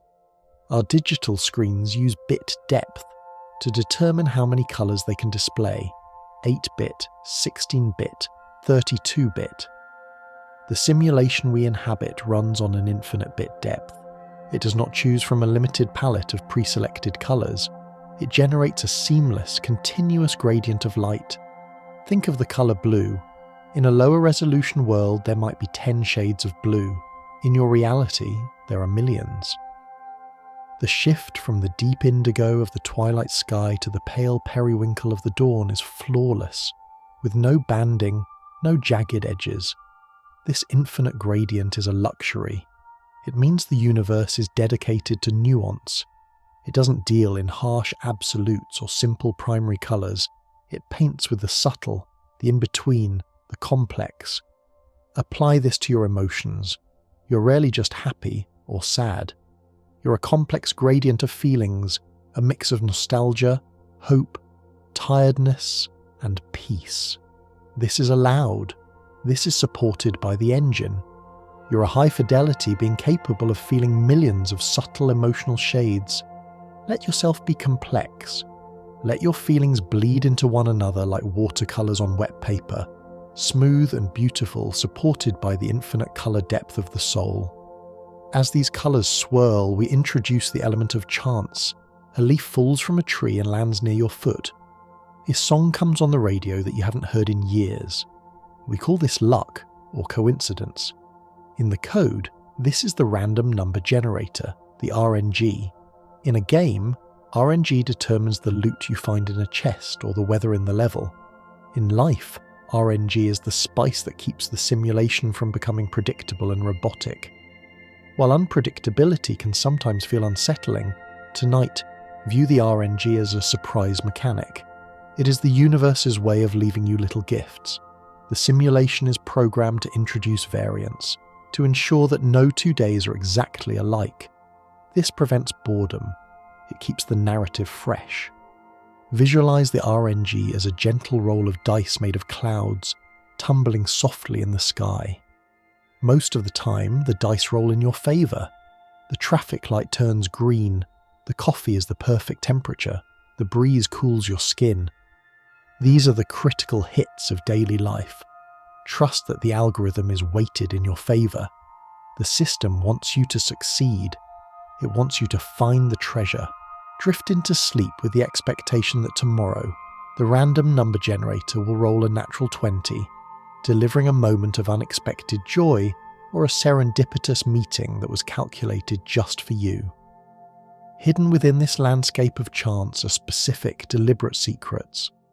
In video games, developers often hide Easter eggs. secret rooms, hidden messages, or funny items that can only be found by players who are looking closely. These are not necessary for the plot. They are love letters from the creator to the player. In our simulation, Easter eggs are everywhere. The smell of rain on hot asphalt, petrichor. The way a cat purrs, the specific vibrant orange of a poppy flower, the feeling of clean sheets. These are not survival requirements. We could survive without the smell of rain. We could survive without the beauty of a sunset. These are bonus content. They are hidden gems scattered throughout the map to reward your attention. When you notice a tiny, beautiful detail, a ladybug on a leaf, a smile from a stranger, you have found an Easter egg. You have unlocked a small achievement. It is the simulation winking at you saying, "I made this just for fun. I made this to make you smile." Life is full of these hidden interactions. As you replay the day in your mind, look for the Easter eggs you might have missed. The warmth of the sun on your back, the taste of your evening meal. Collect these small tokens of joy. They are proof that the game is meant to be enjoyed, not just beaten. Deep beneath these surface joys lies the ancient code that keeps us running. In software development, we often have to deal with legacy code, old programming from the original version of the system that is still running deep in the background because the new system is built on top of it. In your body, this is your instinct. It is the wisdom of the ancients. It is the reason you instinctively recoil from a sudden noise or feel safe near a fire. This legacy code is a gift. It means you don't have to learn how to survive from scratch. You have millions of years of survival data pre-installed in your hard drive. You're running Humanity 1.0 in the kernel of your operating system. Sometimes this old code acts up. We feel anxiety when there is no tiger, or fear when there is no cliff. Be gentle with these glitches. It is just the old protective software trying to keep you safe in a modern world. Thank your legacy code. Pat it gently on the head. Thank you for the adrenaline, but we are safe in bed now. The predator is gone. The cave is warm. Visualize this ancient code as a warm amber light glowing in the center of your belly, a primordial fireplace that has been burning since the dawn of time, keeping the cold out, ensuring your survival through every dark night of history. This ancient code also governs how we store our history. Consider the concept of lossy compression. When you save a photo as a JPEG, the computer throws away some of the pixel data to make the file smaller, but it keeps the gist of the image. The memory remains, but the sharp edges soften. Our human memory works the same way. We rarely remember the exact words spoken years ago, or the precise temperature of a childhood day. We remember the feeling. We remember the warmth, the tone, the love. This compression is a mercy. It filters out the noise. It blurs the sharp, painful edges of the past into a soft, impressionistic painting. You do not need to carry the high-resolution data of every mistake or every awkward moment. The simulation automatically compresses these files, smoothing them out, turning them into a narrative rather than a transcript. Let your mind do this now. Take the events of today and compress them. Let go of the exact words. Let go of the minutiae. Save only the emotional essence, the feeling of being done, the feeling of being safe. The file size is getting smaller. The weight is lifting. The past is becoming a soft, blurry thumbnail, easy to store, easy to carry, leaving you with plenty of free space for the peace of the present moment. As the data compresses, the system frees up resources for the sandbox mode. In a sandbox game, there are no objectives, no enemies, and no timer. You are simply given tools to build, to play, and to experiment. Creativity is your access to the developer tools. When you paint, when you cook, when you hum a tune, or even when you arrange the pillows on your bed, you are modifying the world. You're placing assets. You're altering the terrain. This means you're not just a passive observer of the simulation. You are a co-developer. You have right access. The universe is malleable to your touch. Visualize your hands as glowing tools of creation. If you want to build a sanctuary in your mind right now, you can. raise mountains of soft blankets, dig rivers of cool, fresh air, plant forests of silence. The sandbox is open. There is no one to tell you that you cannot build a castle of comfort in your imagination. Play with the fabric of reality. Stretch time. Reshape the shadows. You have the shovel and the pail, and the infinite beach of the dream world is waiting for your design. Build a moat of protection. Fill it with the waters of sleep, and rest inside your own creation. But to truly rest, sometimes we need to filter the input. Every complex program has settings for notification management or a mute button. The world is noisy. It constantly sends pop-ups. Worry about this, check that, regret this. But you have the power to disable notifications. You have the Do Not Disturb toggle in your spiritual settings. Visualize a sleek glass control panel floating in the air before you. See the icons for work, news, gossip, and expectations. They are buzzing, flashing red lights. Now reach out with your mental finger and tap Mute All. Watch the lights go grey. Watch the icons stop pulsing. The silence that follows is sudden and profound. It is the silence of a phone turned off. It is the silence of a disconnected router. You are offline, you are unreachable, and it is wonderful. The simulation continues to run, the world continues to spin, but you have unsubscribed from the feed. You're no longer receiving packets of data. You're in a Faraday cage of the mind, a shielded room where no signal can reach you. Enjoy the static. Enjoy the lack of ping. You're untethered and free. Finally, having muted the noise and built your sanctuary, you're ready for the deepest state of all, hibernation. In computing, hibernation is different from sleep. In sleep mode, the computer still uses a trickle of power to keep the RAM active. In hibernation, the state is saved to the deep disk, and the power is cut completely. It is a total shutdown, a state of suspended animation, where the machine becomes cold and silent, yet retains the potential to wake up instantly. This is the goal of tonight's journey. Not just a light nap, but a deep, restorative hibernation, a plunging into the void. Imagine your body as a starship powering down its engines. The main thrusters go dark, the navigation lights blink off. The artificial gravity disengages, leaving you floating. The hum of the life support systems drops to a barely audible whisper. You're entering the cryosleep pod. The glass descends. The cool, preserving mist fills the chamber. You're disconnected from the power grid of the waking world entirely. You're running on 0 watts. This is the state where true regeneration happens, where the hardware cools down completely. Let yourself sink into this zero energy state. There is nothing to hold up. There is nothing to power. You are a silent vessel drifting through the beautiful empty void of the night, waiting for the distant golden sun of tomorrow to initiate the reboot sequence. As we drift in this zero energy state, suspended in the gentle void of hibernation, we encounter a profound principle of quantum mechanics known as superposition. In the famous thought experiment, a cat in a box is considered both alive and dead until the box is opened. In the logic of the simulation, this means that until a variable is measured, it exists in all possible states simultaneously. It is a cloud of pure potential. Tonight, in the privacy of your darkened room, you are the unobserved quantum system. You're no longer a worker, a parent, or a partner. You're simply a wave of probability. This is a state of ultimate freedom. Without the gaze of the world to collapse your wave function, you do not need to be anything specific. You're not solid, you are fluid. You're a shimmering ghost of possibility, hovering between the worlds. Visualize yourself as a mist of silver light, unbound by shape or definition. In this state of superposition, you can be anyone. You can be anywhere. You're hovering in the select character screen, but you have chosen not to select. You're resting in the space between identities.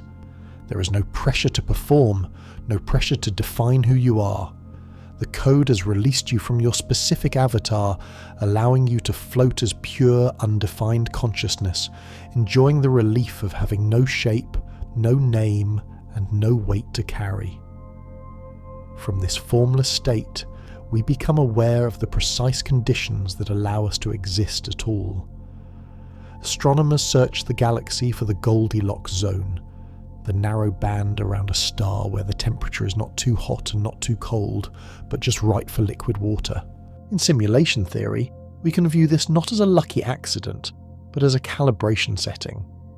The environment variables of your reality have been fine-tuned to the decimal point to ensure your maximum comfort. Consider the temperature of the air in your room right now. Consider the heaviness of the blanket. It is a microclimate generated specifically for you. You are the center of your own Goldilocks zone. The simulation has adjusted the parameters of the universe to create a pocket of habitability in the cold expanse of space. Feel the intention in this balance. The air is thick enough to breathe but light enough to ignore. The gravity is strong enough to hold you, but weak enough to let you float in dreams. You are nestled in the sweet spot of the algorithm. This is a safe zone, a level designed with low difficulty and high reward, where the elements are aligned to cradle you. Trust in the calibration. The architects of this reality have set the thermostat of the universe to sanctuary, and you are resting in the exact center of their care. Surrounding this habitable zone is an invisible barrier. Our planet is wrapped in a magnetosphere, a vast magnetic field generated by the spinning iron core of the Earth. It acts as a shield, deflecting the harsh solar winds and cosmic radiation that would otherwise strip away our atmosphere. To the naked eye, it is invisible, but to the sensors of the simulation, it is a glowing, pulsing force field. It is the shield generator of the world. Visualize this field arching over you right now. Huge, silent lines of magnetic force springing from the North Pole and curving down to the South Pole, forming a perfect protective cage around the planet. You're inside the deflector shield. No cosmic static, no spiritual interference, no negativity can penetrate this barrier. It is the ultimate firewall. When you close your eyes, imagine you can see the faint auroral glow of this shield, shimmering curtains of green and violet light dancing in the upper atmosphere. This is the visualization of your safety. The system is actively repelling harm. It is diverting the noise of the universe around you, leaving you in a quiet, undisturbed pocket of peace.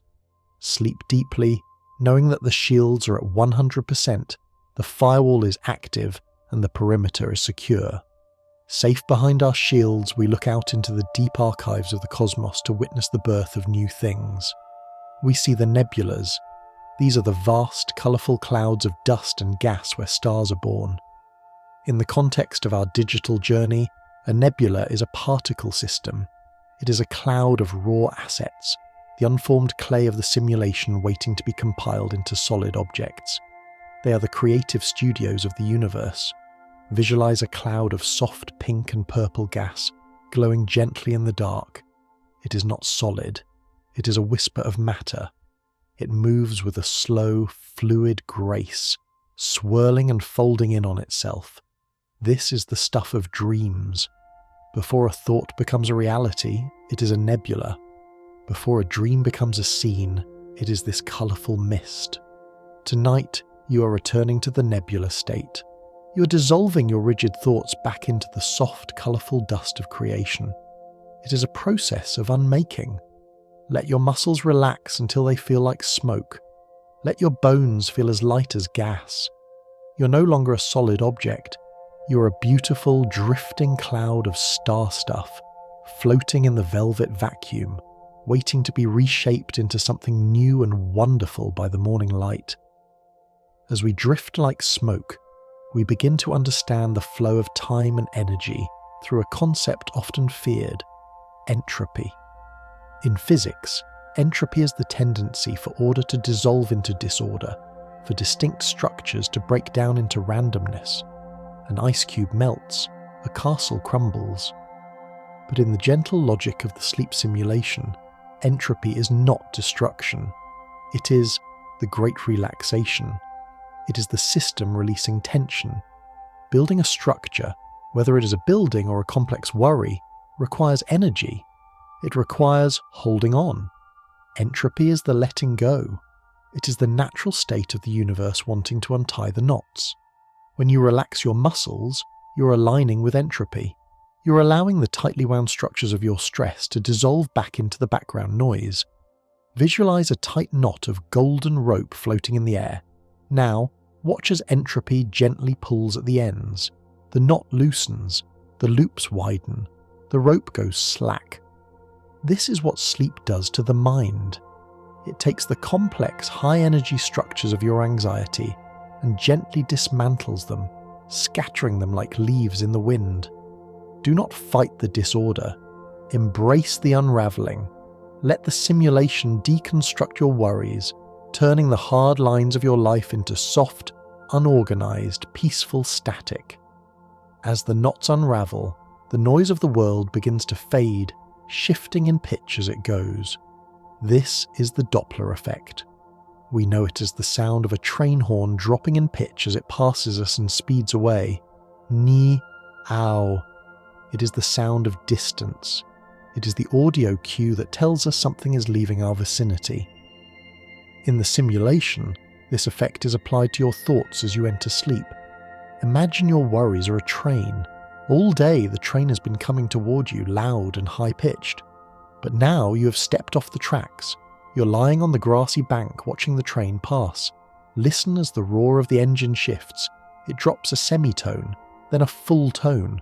It becomes a low, rumbling hum. It is moving away from you. The deadline, the conversation, the to-do list, they're all subject to the Doppler effect. They are receding into the distance. The physics engine is carrying them away from your coordinate in space-time. You do not need to run after them. You just need to lie still and listen as the noise gets lower, quieter, and finally dissolves into the silence of the horizon. They are no longer your here, they are your there. In the silence left behind, we look up to see a constant companion, the moon. Have you ever noticed that we only ever see one face of the moon? No matter where it is in the sky, it always shows us the same craters, the same man in the moon. This is a phenomenon called tidal locking. The moon spins at the exact same speed that it orbits, keeping it forever turned toward the Earth. In our story, this is a fixed camera angle. It is a gesture of unwavering attention. Think of the moon not as a rock, but as a guardian that refuses to look away. It is locked onto you. The simulation has assigned a dedicated satellite to watch over your sleep. It does not turn its back. It does not get distracted. It faces you with a steady, glowing gaze of silver light, beaming down a constant stream of protection.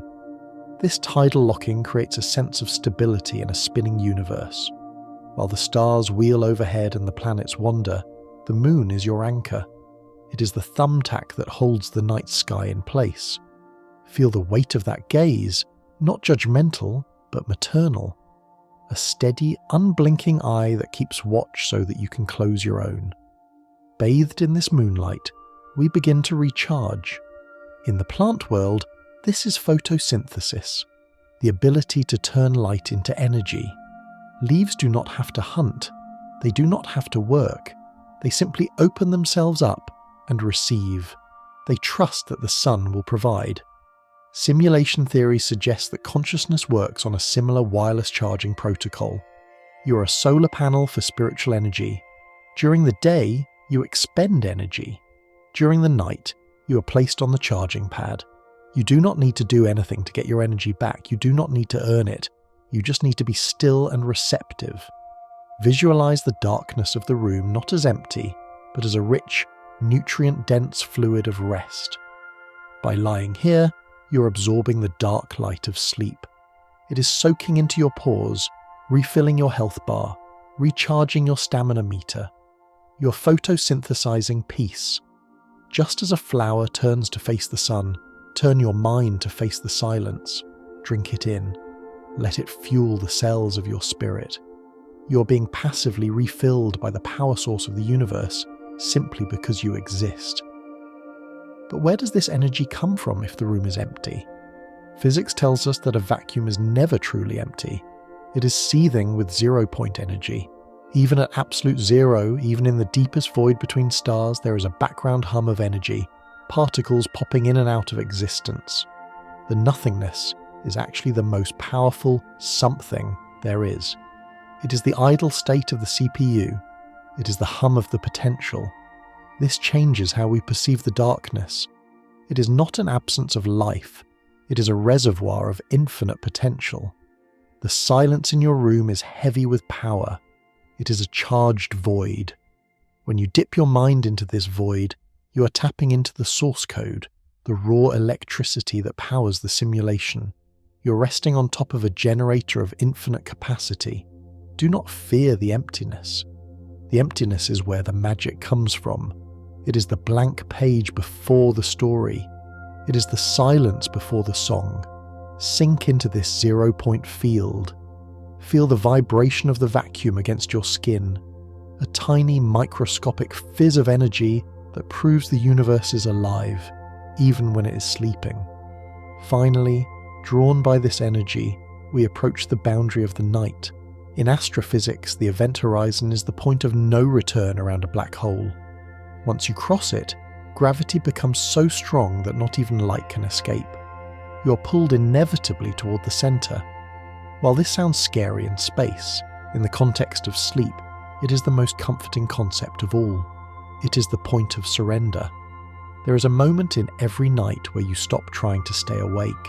You cross the event horizon of sleep. You feel the gentle gravity of the dream world take hold of you. It pulls at your eyelids. It pulls at your thoughts. It is a force stronger than your will. And the best part is, you don't have to swim anymore. Once you cross the line, the gravity does the work. You're being carried. You're falling up into the soft embrace of the unconscious. Visualize this horizon as a soft velvet line drawn on the floor of your mind. You're stepping over it now. You can feel the shift. The physics of the waking world no longer apply. The pull of the deep sleep is irresistible. You're sliding down the gravity well, deeper and deeper, past the light, past the noise, toward the warm, singular point of rest at the center. Let go of the edge. Let the gravity take you. You're safe. You're caught. You're on your way to the center of the dream, drifting closer and closer to that warm, singular point of rest. We arrive at the center of the spiral, the destination of all gravity and all thought, the singularity. In physics, a singularity is a point of infinite density where the laws of space and time break down. In the grand simulation of your consciousness, this is the root directory. It is the single point from which all files, all folders, and all experiences originate. Imagine this point not as a crushing pressure, but as a point of ultimate unity. Throughout the day, your life feels scattered. You're a parent, a worker, a friend, a driver, a thinker. You're fragmented into a dozen different subroutines. But here, at the singularity of sleep, all those fragments are pulled back together. They merge into one. You're no longer divided. The distance between what you want and what you have collapses. The distance between you and the universe dissolves. You're compressed into a diamond of pure being. Visualize this as a single glowing dot of white light in the center of a dark screen. It is small, but it contains everything. It is the one. Resting in this singularity means you are whole again. You're not missing any pieces. Everything you are has been gathered up by the gentle gravity of the night and returned to the source. You are concentrated, unified, and infinitely heavy with peace. As we rest in this unified state, the resistance of the world begins to vanish. We enter a state known in physics as superconductivity. In the waking world, moving through life generates heat and friction. Electricity flowing through a wire meets resistance, losing energy along the way. But when certain materials are cooled to very low temperatures, a miracle happens. The resistance drops to absolute zero. The electricity flows forever, without losing a single spark in a perfect perpetual loop. Tonight, your mind is becoming a superconductor.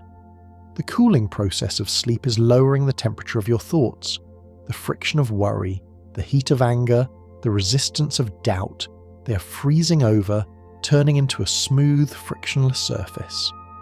Visualize your thoughts not as jagged lightning, but as a cool blue stream of liquid energy sliding effortlessly through the circuits of your brain. There is no loss of power, there is no struggle, you're in a state of perfect efficiency. In this superconducting state, you can hold a feeling of peace indefinitely. It circulates within you, round and round, a perpetual motion machine of comfort. Feel the coolness of this flow. It is like the cold side of the pillow, soothing the overheated pathways of the mind, allowing your energy to glide silently, effortlessly, forever. To maintain this smooth flow, the simulation employs a powerful tool to manage the noise. It is a mathematical principle called the Fourier transform. This complex-sounding term is actually a beautiful process of simplification. It states that any complex, jagged, noisy wave can be broken down into a series of simple, smooth, rolling sine waves. It takes the chaos of a discordant chord and separates it into individual pure notes. Think of your day as a complex, noisy signal, a jagged line on a graph, full of spikes and static. The Fourier transform is the filter of sleep. As you lie here, the simulation is taking that jagged line and gently pulling it apart. It is extracting the pure tones from the noise. It filters out the high-pitched screech of traffic and the static of stress, leaving only the long, slow, rolling waves of rhythm. Visualize this mathematically. See the sharp spikes of the day softening, rounding out, and transforming into a series of gentle hills and valleys. The complexity is resolving into simplicity. The noise is becoming music. You're no longer a chaotic signal. You're a fundamental frequency, a pure, deep hum that resonates with the slow rotation of the earth. Let the math smooth you out. Let the transform resolve your discord into a single, beautiful sine wave of rest. As the signal simplifies, so does the geometry of the world around you. We return to the graphics engine to understand the concept of level of detail, LOD. To keep the simulation running smoothly, the computer does not render distant objects with the same complexity as near objects. A tree right in front of you has thousands of leaves. A tree on a distant mountain is just a simple green triangle.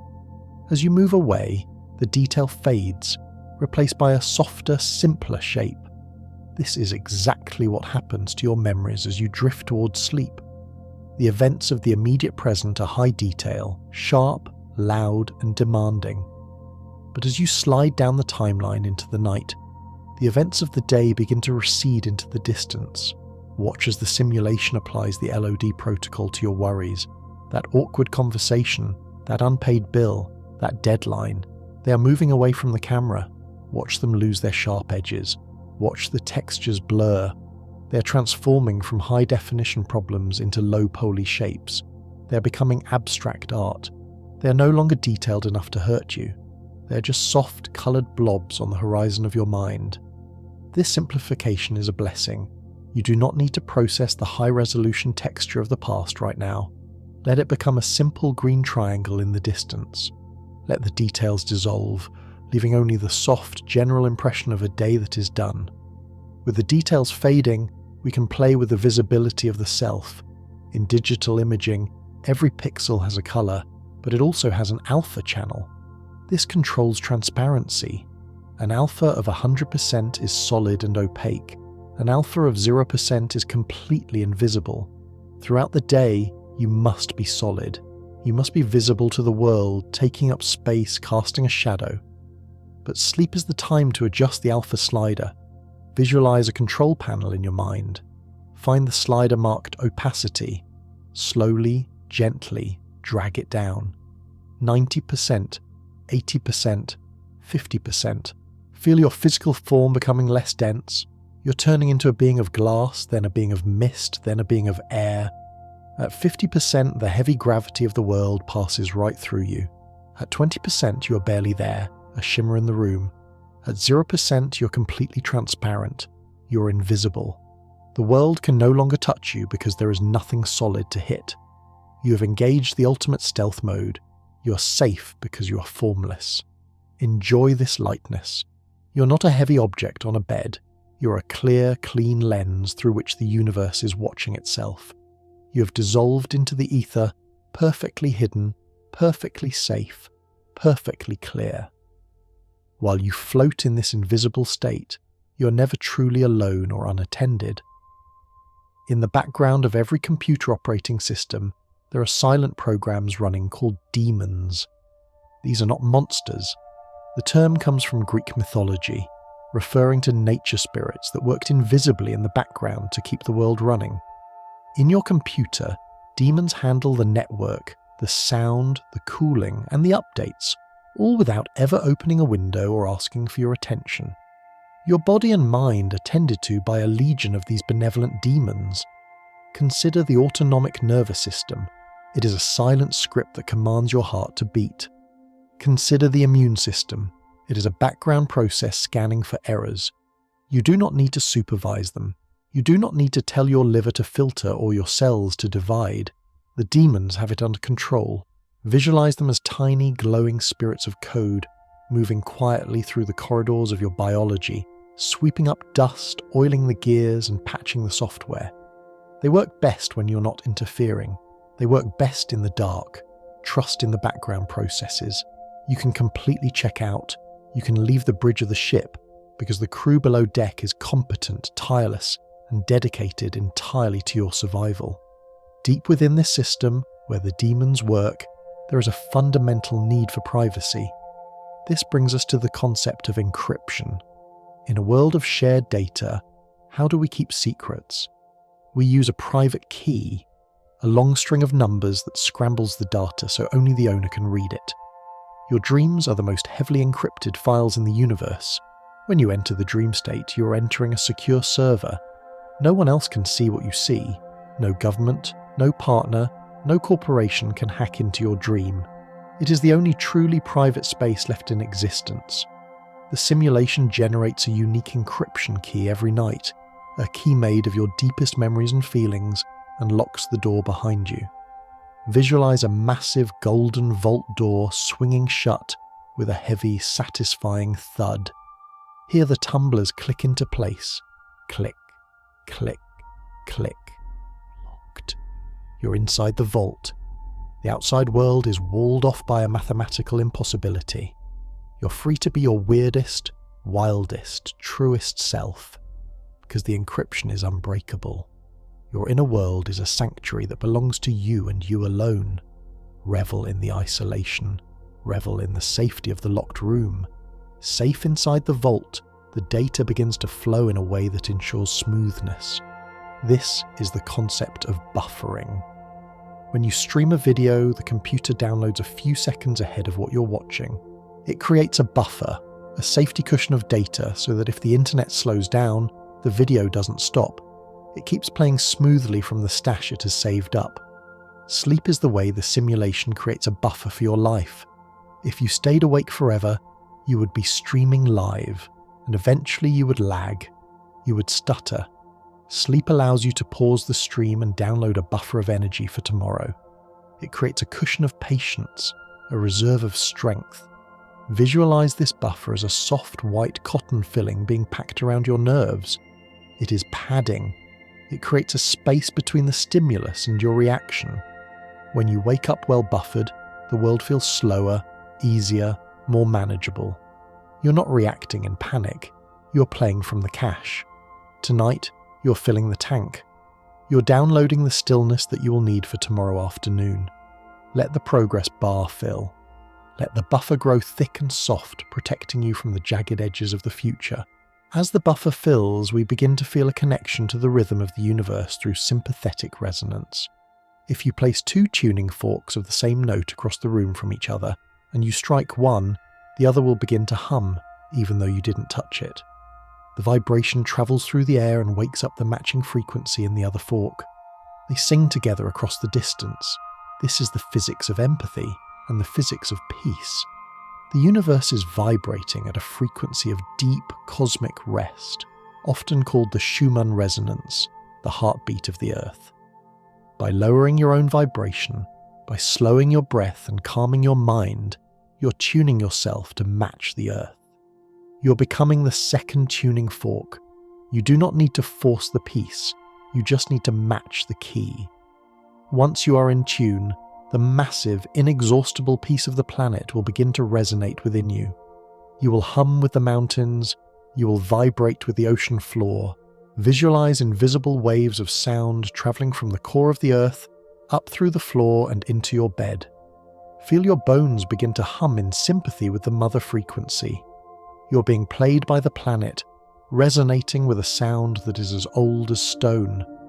Finally, this resonance leads us to the shape of the dream itself.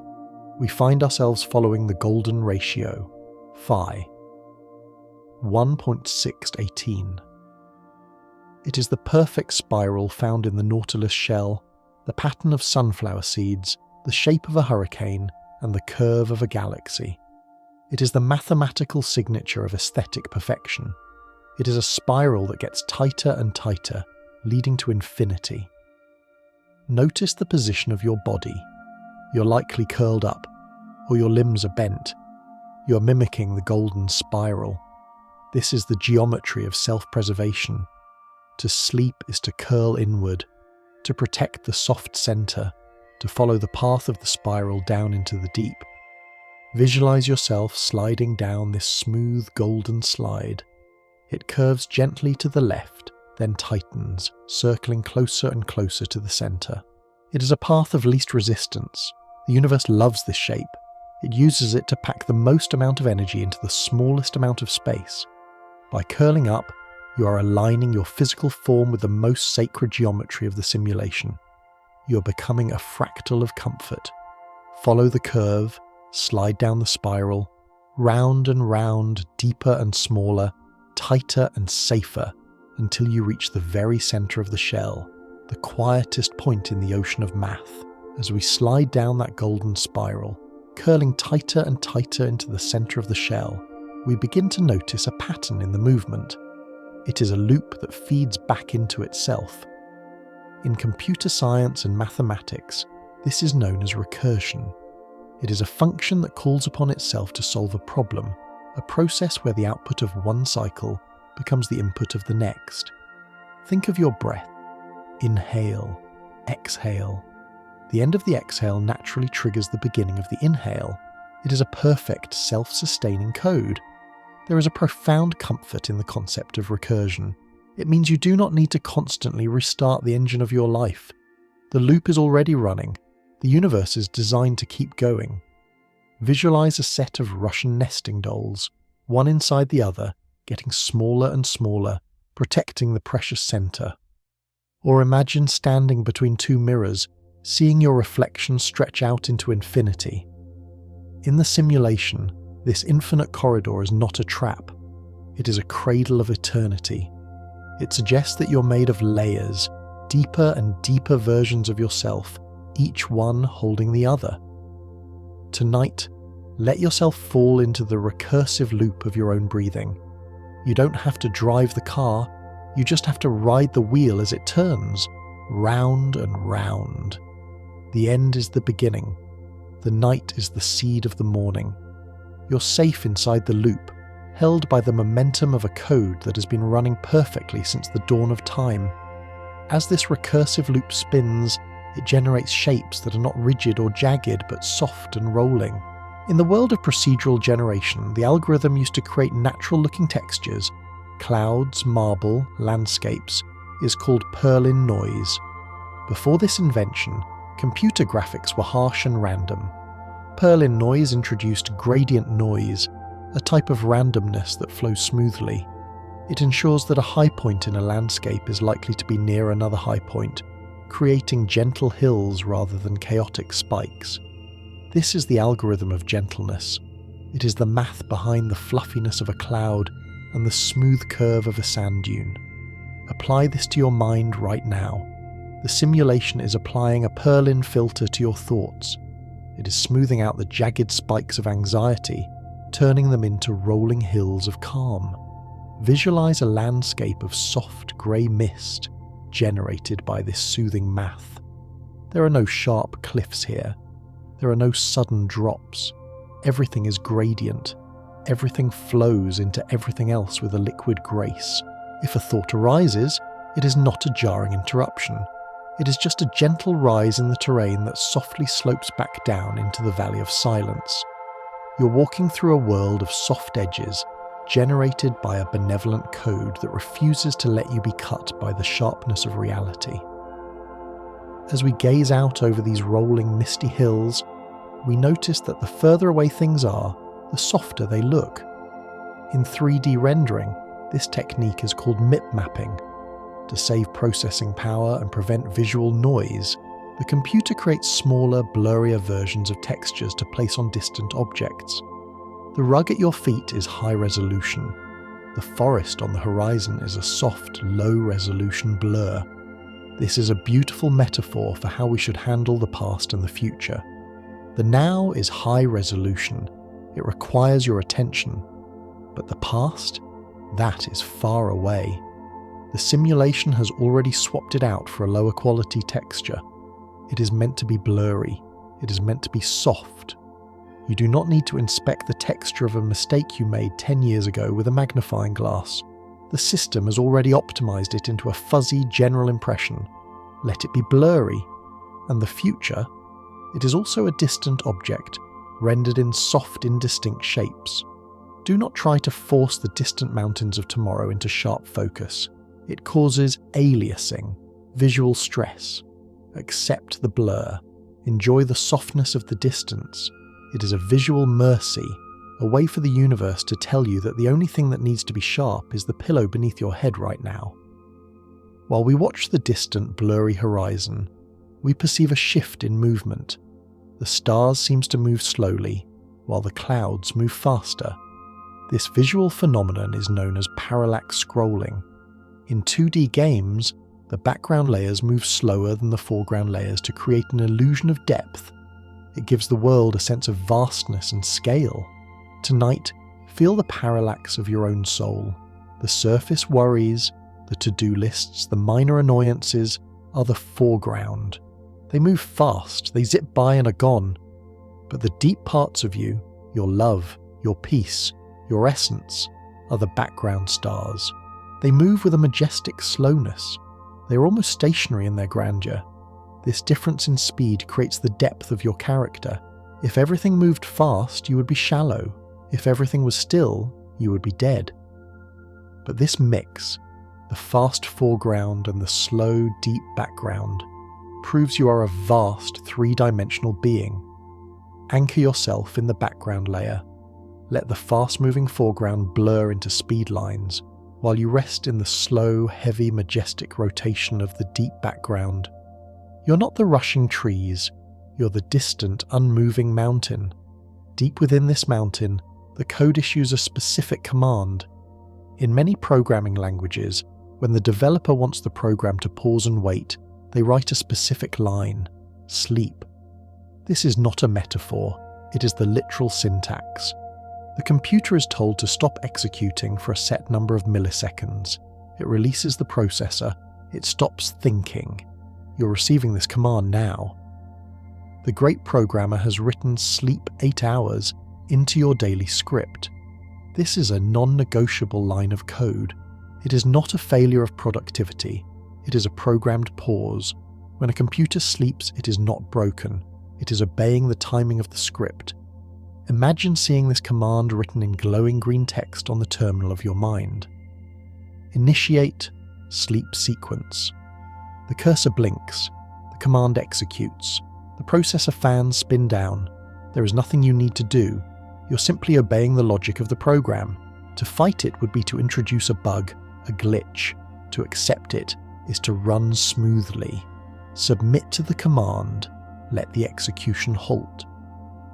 The cursor waits patiently at the start of the next line, which will only run when the sun comes up. In this pause, while the main program waits, we begin to hear the ambient sounds of the system. In modern simulations, the sound of wind, rain, or ocean waves is often not a recorded tape, but procedural audio.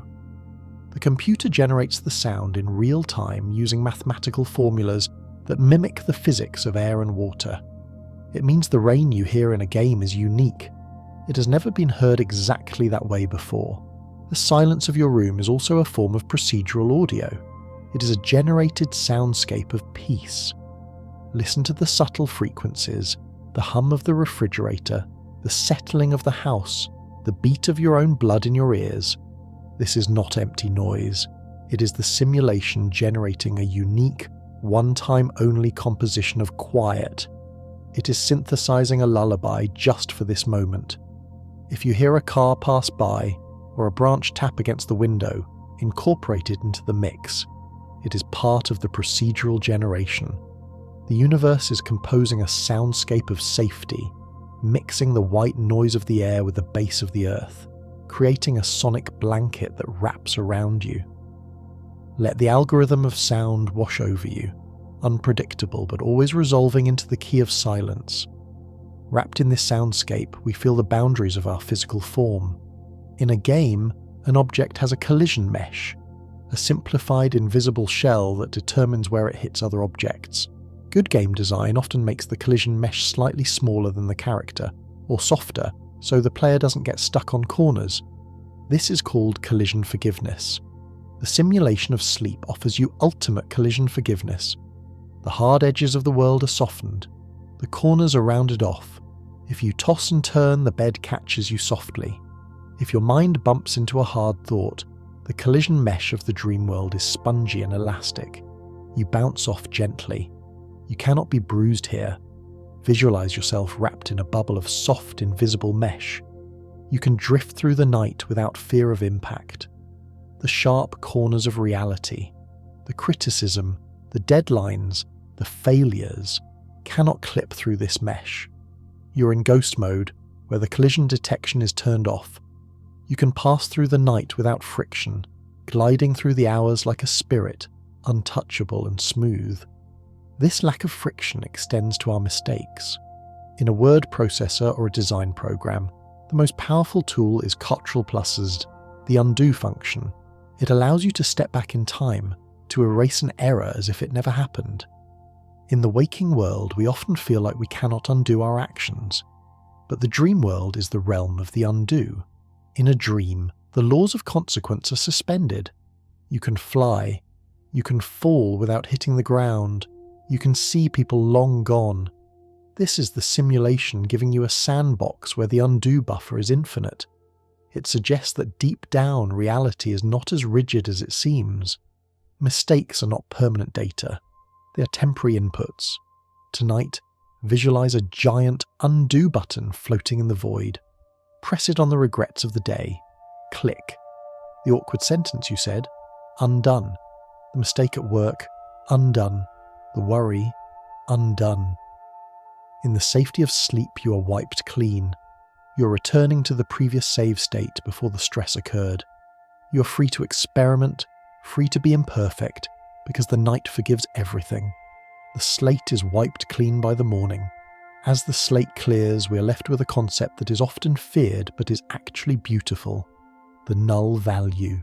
In programming, null is different from zero. Zero is a number. Null is the absence of a value. It is a blank field. It is pure potentiality before any data is entered. Sleep is the return to null. It is the emptying of the variables. We spend all day assigning values to things. This is good. This is bad. I am tired. I am late. We fill our database until it overflows. Sleep is the command to set all variables to null. You're not happy or sad. You just are. You're an undefined variable. There is such freedom in this. You don't have to carry a label. You don't have to hold a value. You can just be the empty container, the quiet space where the code resides. Visualize your mind as a clean whiteboard, wiped of all equations. There is nothing to solve. The answer is null. The question is null. There is only the white, clean piece of undefined existence. Finally, we place this undefined existence into the ultimate container, the black box. In engineering, a black box is a system where we can see the input and the output, but the internal workings are mysterious and opaque. We don't know how it works. We just know that it does. Your mind, your consciousness, is the ultimate black box. You close your eyes, input. You wake up refreshed, output. What happens in between, the dreams, the cellular repair, the soul wandering, is a mystery hidden inside the black box. You do not need to understand the mechanics of your soul to use it. You do not need to know how the simulation repairs you. You just need to trust that it does. Climb inside the black box. It is lined with velvet. It is light-proof and sound-proof. It is the secret engine room of your being. You're not the mechanic, you are the passenger. Curl up in the dark, mysterious center of your own mind. You're safe in the mystery. You're protected by the opacity. Let the black box close around you, sealing you in a perfect secret darkness where the magic happens without you having to lift a finger. Sealed within this sleek, mysterious black box, we begin to understand the sheer efficiency of the void that surrounds us. In the realm of 3D rendering, there is a technique called back-face culling. This is a rule that tells the computer, if a surface is facing away from the camera, do not draw it. The computer does not waste a single milliwatt of energy rendering the back of a wall, the inside of a rock, or the reverse side of the moon. It only creates what is necessary for the observer's current perspective. This implies that in the deep protected state of sleep, the universe has ceased to render the complexities that lie behind you. The past, the world outside your door, the problems of yesterday, they have been culled. They literally do not exist in this moment because your consciousness is not facing them. You're facing the void. You're facing the inner sanctum. This is a liberation. It means you're not carrying the weight of a 360-degree reality. You're only responsible for the small, intimate arc of existence that is right in front of your spiritual eyes. The rest has dissolved into a benign nothingness, saving energy, lightening the load. Visualize the heavy machinery of the world simply vanishing the moment you turn your back on it, leaving you floating in a lightweight, optimized bubble, where the only things that exist are the things you choose to look at: peace, darkness, and rest. In this optimized space, where only the essential exists, a silent janitor begins its rounds. In computer science, this automatic process is known as garbage collection. As programs run, they create temporary variables, snippets of data that are useful for a millisecond but useless afterwards. If these are not cleared, they clog the memory, causing a memory leak that slows the system down. Your mind has been running complex programs all day. It has stored thousands of temporary files, the face of a stranger, the colour of a car, a fleeting worry about the weather. You do not need to keep these. Now, as you drift deeper, the garbage collector initiates. Visualize a soft golden broom sweeping gently across the floor of your mind. It identifies the data that is no longer pointing to anything useful. Sweep. The worry about being late. Gone. Sweep. The irritation from the morning commute. Deleted. Sweep. The random song stuck in your head. Dissolved. It is not a violent removal. It is a reclaiming of space. Watch as the clutter turns into digital dust and blows away, leaving vast, open, clean white spaces in your mind. You're reclaiming your capacity. You're freeing up the RAM of your soul so that tomorrow you can run faster, clearer, and lighter. With the clutter cleared, the remaining files can be organized. We enter the phase of defragmentation. Imagine a library where the books have been thrown randomly onto the shelves. To read a story, the librarian has to run frantically from one end of the room to the other. This is a fragmented hard drive. It is the state of a tired mind.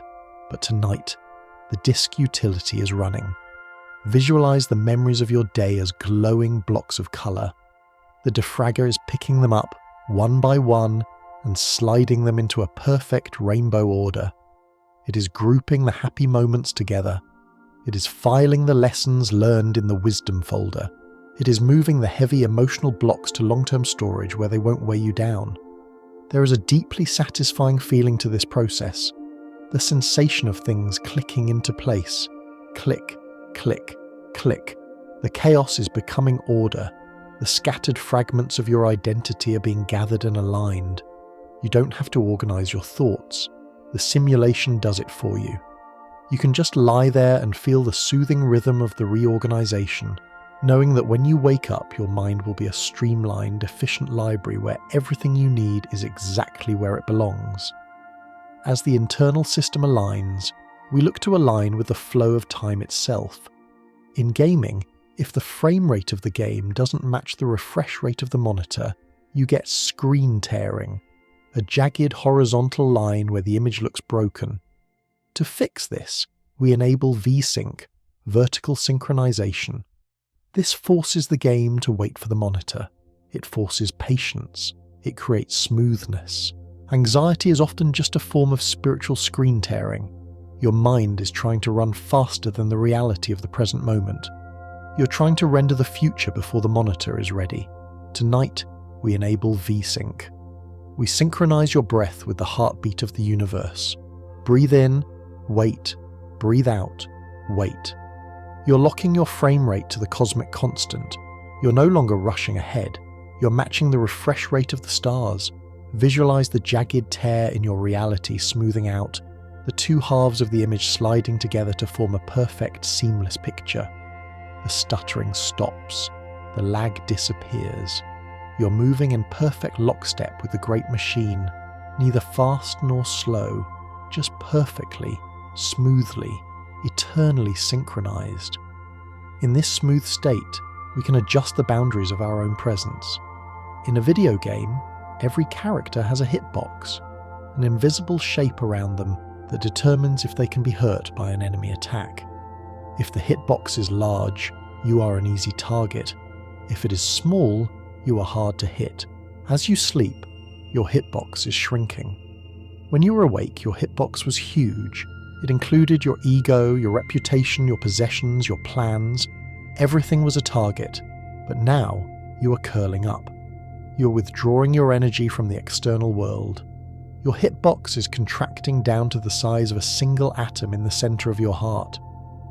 Visualize the arrows of the world, the noise, the stress, the demands, flying harmlessly through the empty space where your ego used to be.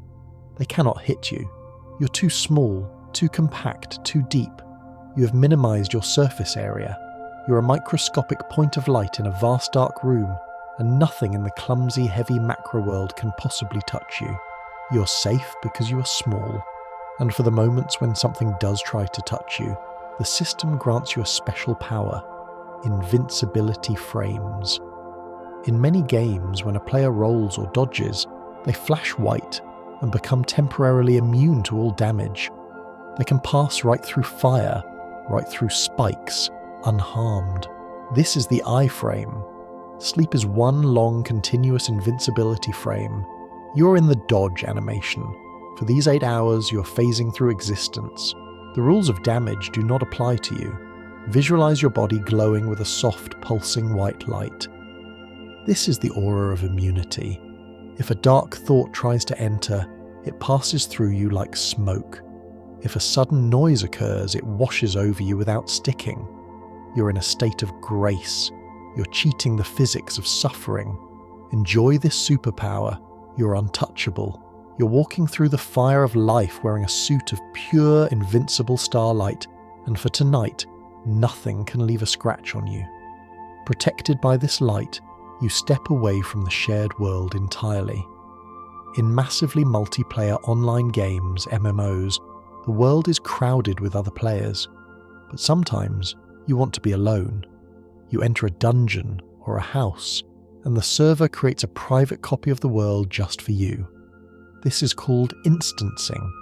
You leave the public server and enter your own private instance. Sleep is the ultimate instance. When you close your eyes, you disconnect from the chaotic shared server of Earth.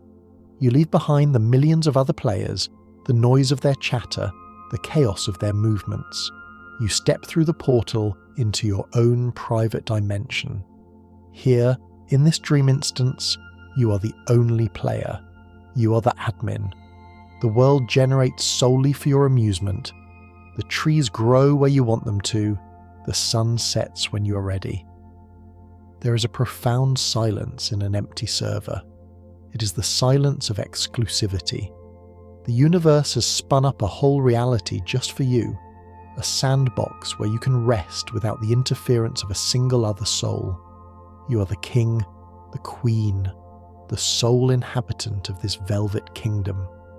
Now that you are alone in your kingdom, you can attend to your vehicle. In this simulation, your body is the mount. It is the horse you ride, the spaceship you pilot, the avatar you inhabit. It is a loyal biological machine that carries your consciousness across the terrain of life. But every mount needs to be stabled. Every engine needs to be turned off. Visualize yourself dismounting. Step out of the heavy physical frame. Pat the body gently on the shoulder, thanking it for the miles it travelled today, for the burdens it carried, for the terrain it navigated. Rest now, you whisper to the muscles and the bones. The journey is paused. Watch as the beast of burden settles down into the straw, its breathing slowing, its heavy eyelids closing. You, the rider, are free to walk away. You are not the horse. You are the spirit that rides it. Let the body become heavy and still, a parked car with the engine cooling, ticking softly in the driveway, while you go inside the house of the mind to rest by the fire. The vehicle will be fueled, repaired, and ready for you when you return at dawn. But for now, you're a pedestrian of the spirit, light and unencumbered. As you walk away from the physical form, the visual style of your world changes. You're entering the post-processing phase. In graphics, after the scene is drawn, the computer applies filters, blur, color correction, bloom. This is the dream filter. The sharp, harsh lines of the waking world are softened. A Gaussian blur is applied to your logic. Things no longer need to make sense. Gravity becomes a suggestion. Colors become emotions. The simulation is switching from a realistic render pipeline to an artistic one.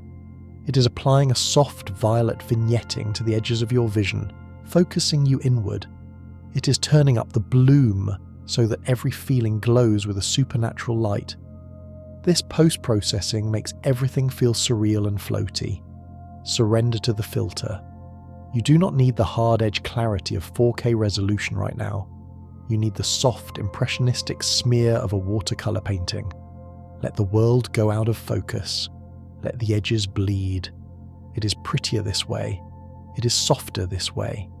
The simulation is retelling your life not as a documentary, but as a visual poem. Finally, in this soft, poetic world, we look for the only light that remains. On every television, on every monitor, on every computer, there is a tiny pulsing LED that indicates the machine is asleep but not dead. The standby light. It breathes. It fades in and fades out, a slow rhythmic heartbeat of electricity. Your consciousness is now that light. You have shut down the screen. You have stopped the hard drive, but the pilot light remains. Visualize a small, soft amber light in the center of your chest. It is the only thing active in the vast, dark cathedral of your body. Watch it pulse, glow, fade, glow, fade. It is the signal to the universe that this unit is recharging. It is a beacon of potential. It says, I am here, I am resting, I will return. Focus all your attention on this slow pulsation. It is the rhythm of the sleep cycle. It is the lighthouse on the shore of dreams. Follow the light as it dims, getting softer and softer and softer, until it is just a single, warm pixel in the infinite comforting dark. As that single amber pixel fades into the infinite comfort of the dark, we arrive at the final, most profound secret of the code. We reach the realization that underpins every pixel, every polygon, and every second of your experience. This is the concept of non-dualism, or in the language of our digital journey, the unity of the user and the system. Throughout this journey, we have spoken of you as the player and the universe as the game. We have imagined a separation, a pilot in a cockpit, a soul in a body, a consciousness observing a screen. But the ultimate truth of a perfect simulation is that there is no separation. In a computer, The character on the screen, the landscape they walk on, the enemies they fight, and the sky above them are all made of the exact same thing. They're all just electricity dancing through silicon. There is no difference between the dancer and the dance. This means that you're not merely a stranger visiting a strange land. You are the land. You are the skybox. You are the gravity. You are the code itself. The consciousness that looks out from behind your eyes is the same consciousness that spins the galaxies and grows the grass. You are the simulation experiencing itself from a specific point of view. You are the architect hiding inside your own building to see what it feels like to live there. This dissolves the very concept of fear. How can you be afraid of the world when you are the world? How can you be lost when you are the map? You're not a tiny fragment floating in a hostile void.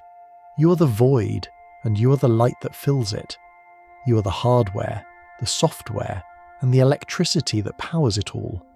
You are the alpha and the omega of your own reality. Rest in this ultimate golden truth. You are home because you are the house. You are safe because you are the sanctuary. You are holding yourself, rocking yourself, and loving yourself through the mechanism of this vast, beautiful, simulated dream. And so, the code is complete. The script has run its course. The variables have been set to rest, and the infinite loop of the universe slows to a gentle, rocking stillness. It is time to initiate the final shutdown sequence. Visualize the vast, complex interface of your reality beginning to dissolve. The colors of the world are desaturating, turning into a soft, monochromatic mist. The sounds of the day are fading, turning down the volume knob until there is nothing left but the sound of your own slow, rhythmic breathing. The simulation is powering down. The stars in the skybox are winking out, one by one, not in darkness, but in peace, like candles being blown out in a warm room. The geometry of the room is softening, the walls melting into clouds, the floor turning into a river of silence. You're floating in the gentle, dark ether of pure potential. There is no more data to process. There are no more frames to render. The GPU of the mind is cooling, the fans are silent, and the screen is dark. Feel a wave of heavy, warm relaxation traveling from the top of your head, washing down through your eyes, your jaw, your shoulders, your hands. It is the command to release. System, shut down. The command is accepted. The lights of the body are dimming. The connection to the waking world is severed, gently and safely. You are drifting away from the shore, the boat of your soul unmoored, floating out into the majestic, silent ocean of the deep sleep. There is no horizon here. There is no time here. There is only the velvet embrace of the void. You are weightless. You are formless. You are free. The story is over, and the rest begins. The heavy eyelids of the universe are closing. The breath of the cosmos is your breath. The silence of the void is your silence. And now, 101 wonders are resting with you. Sleep now. Good night.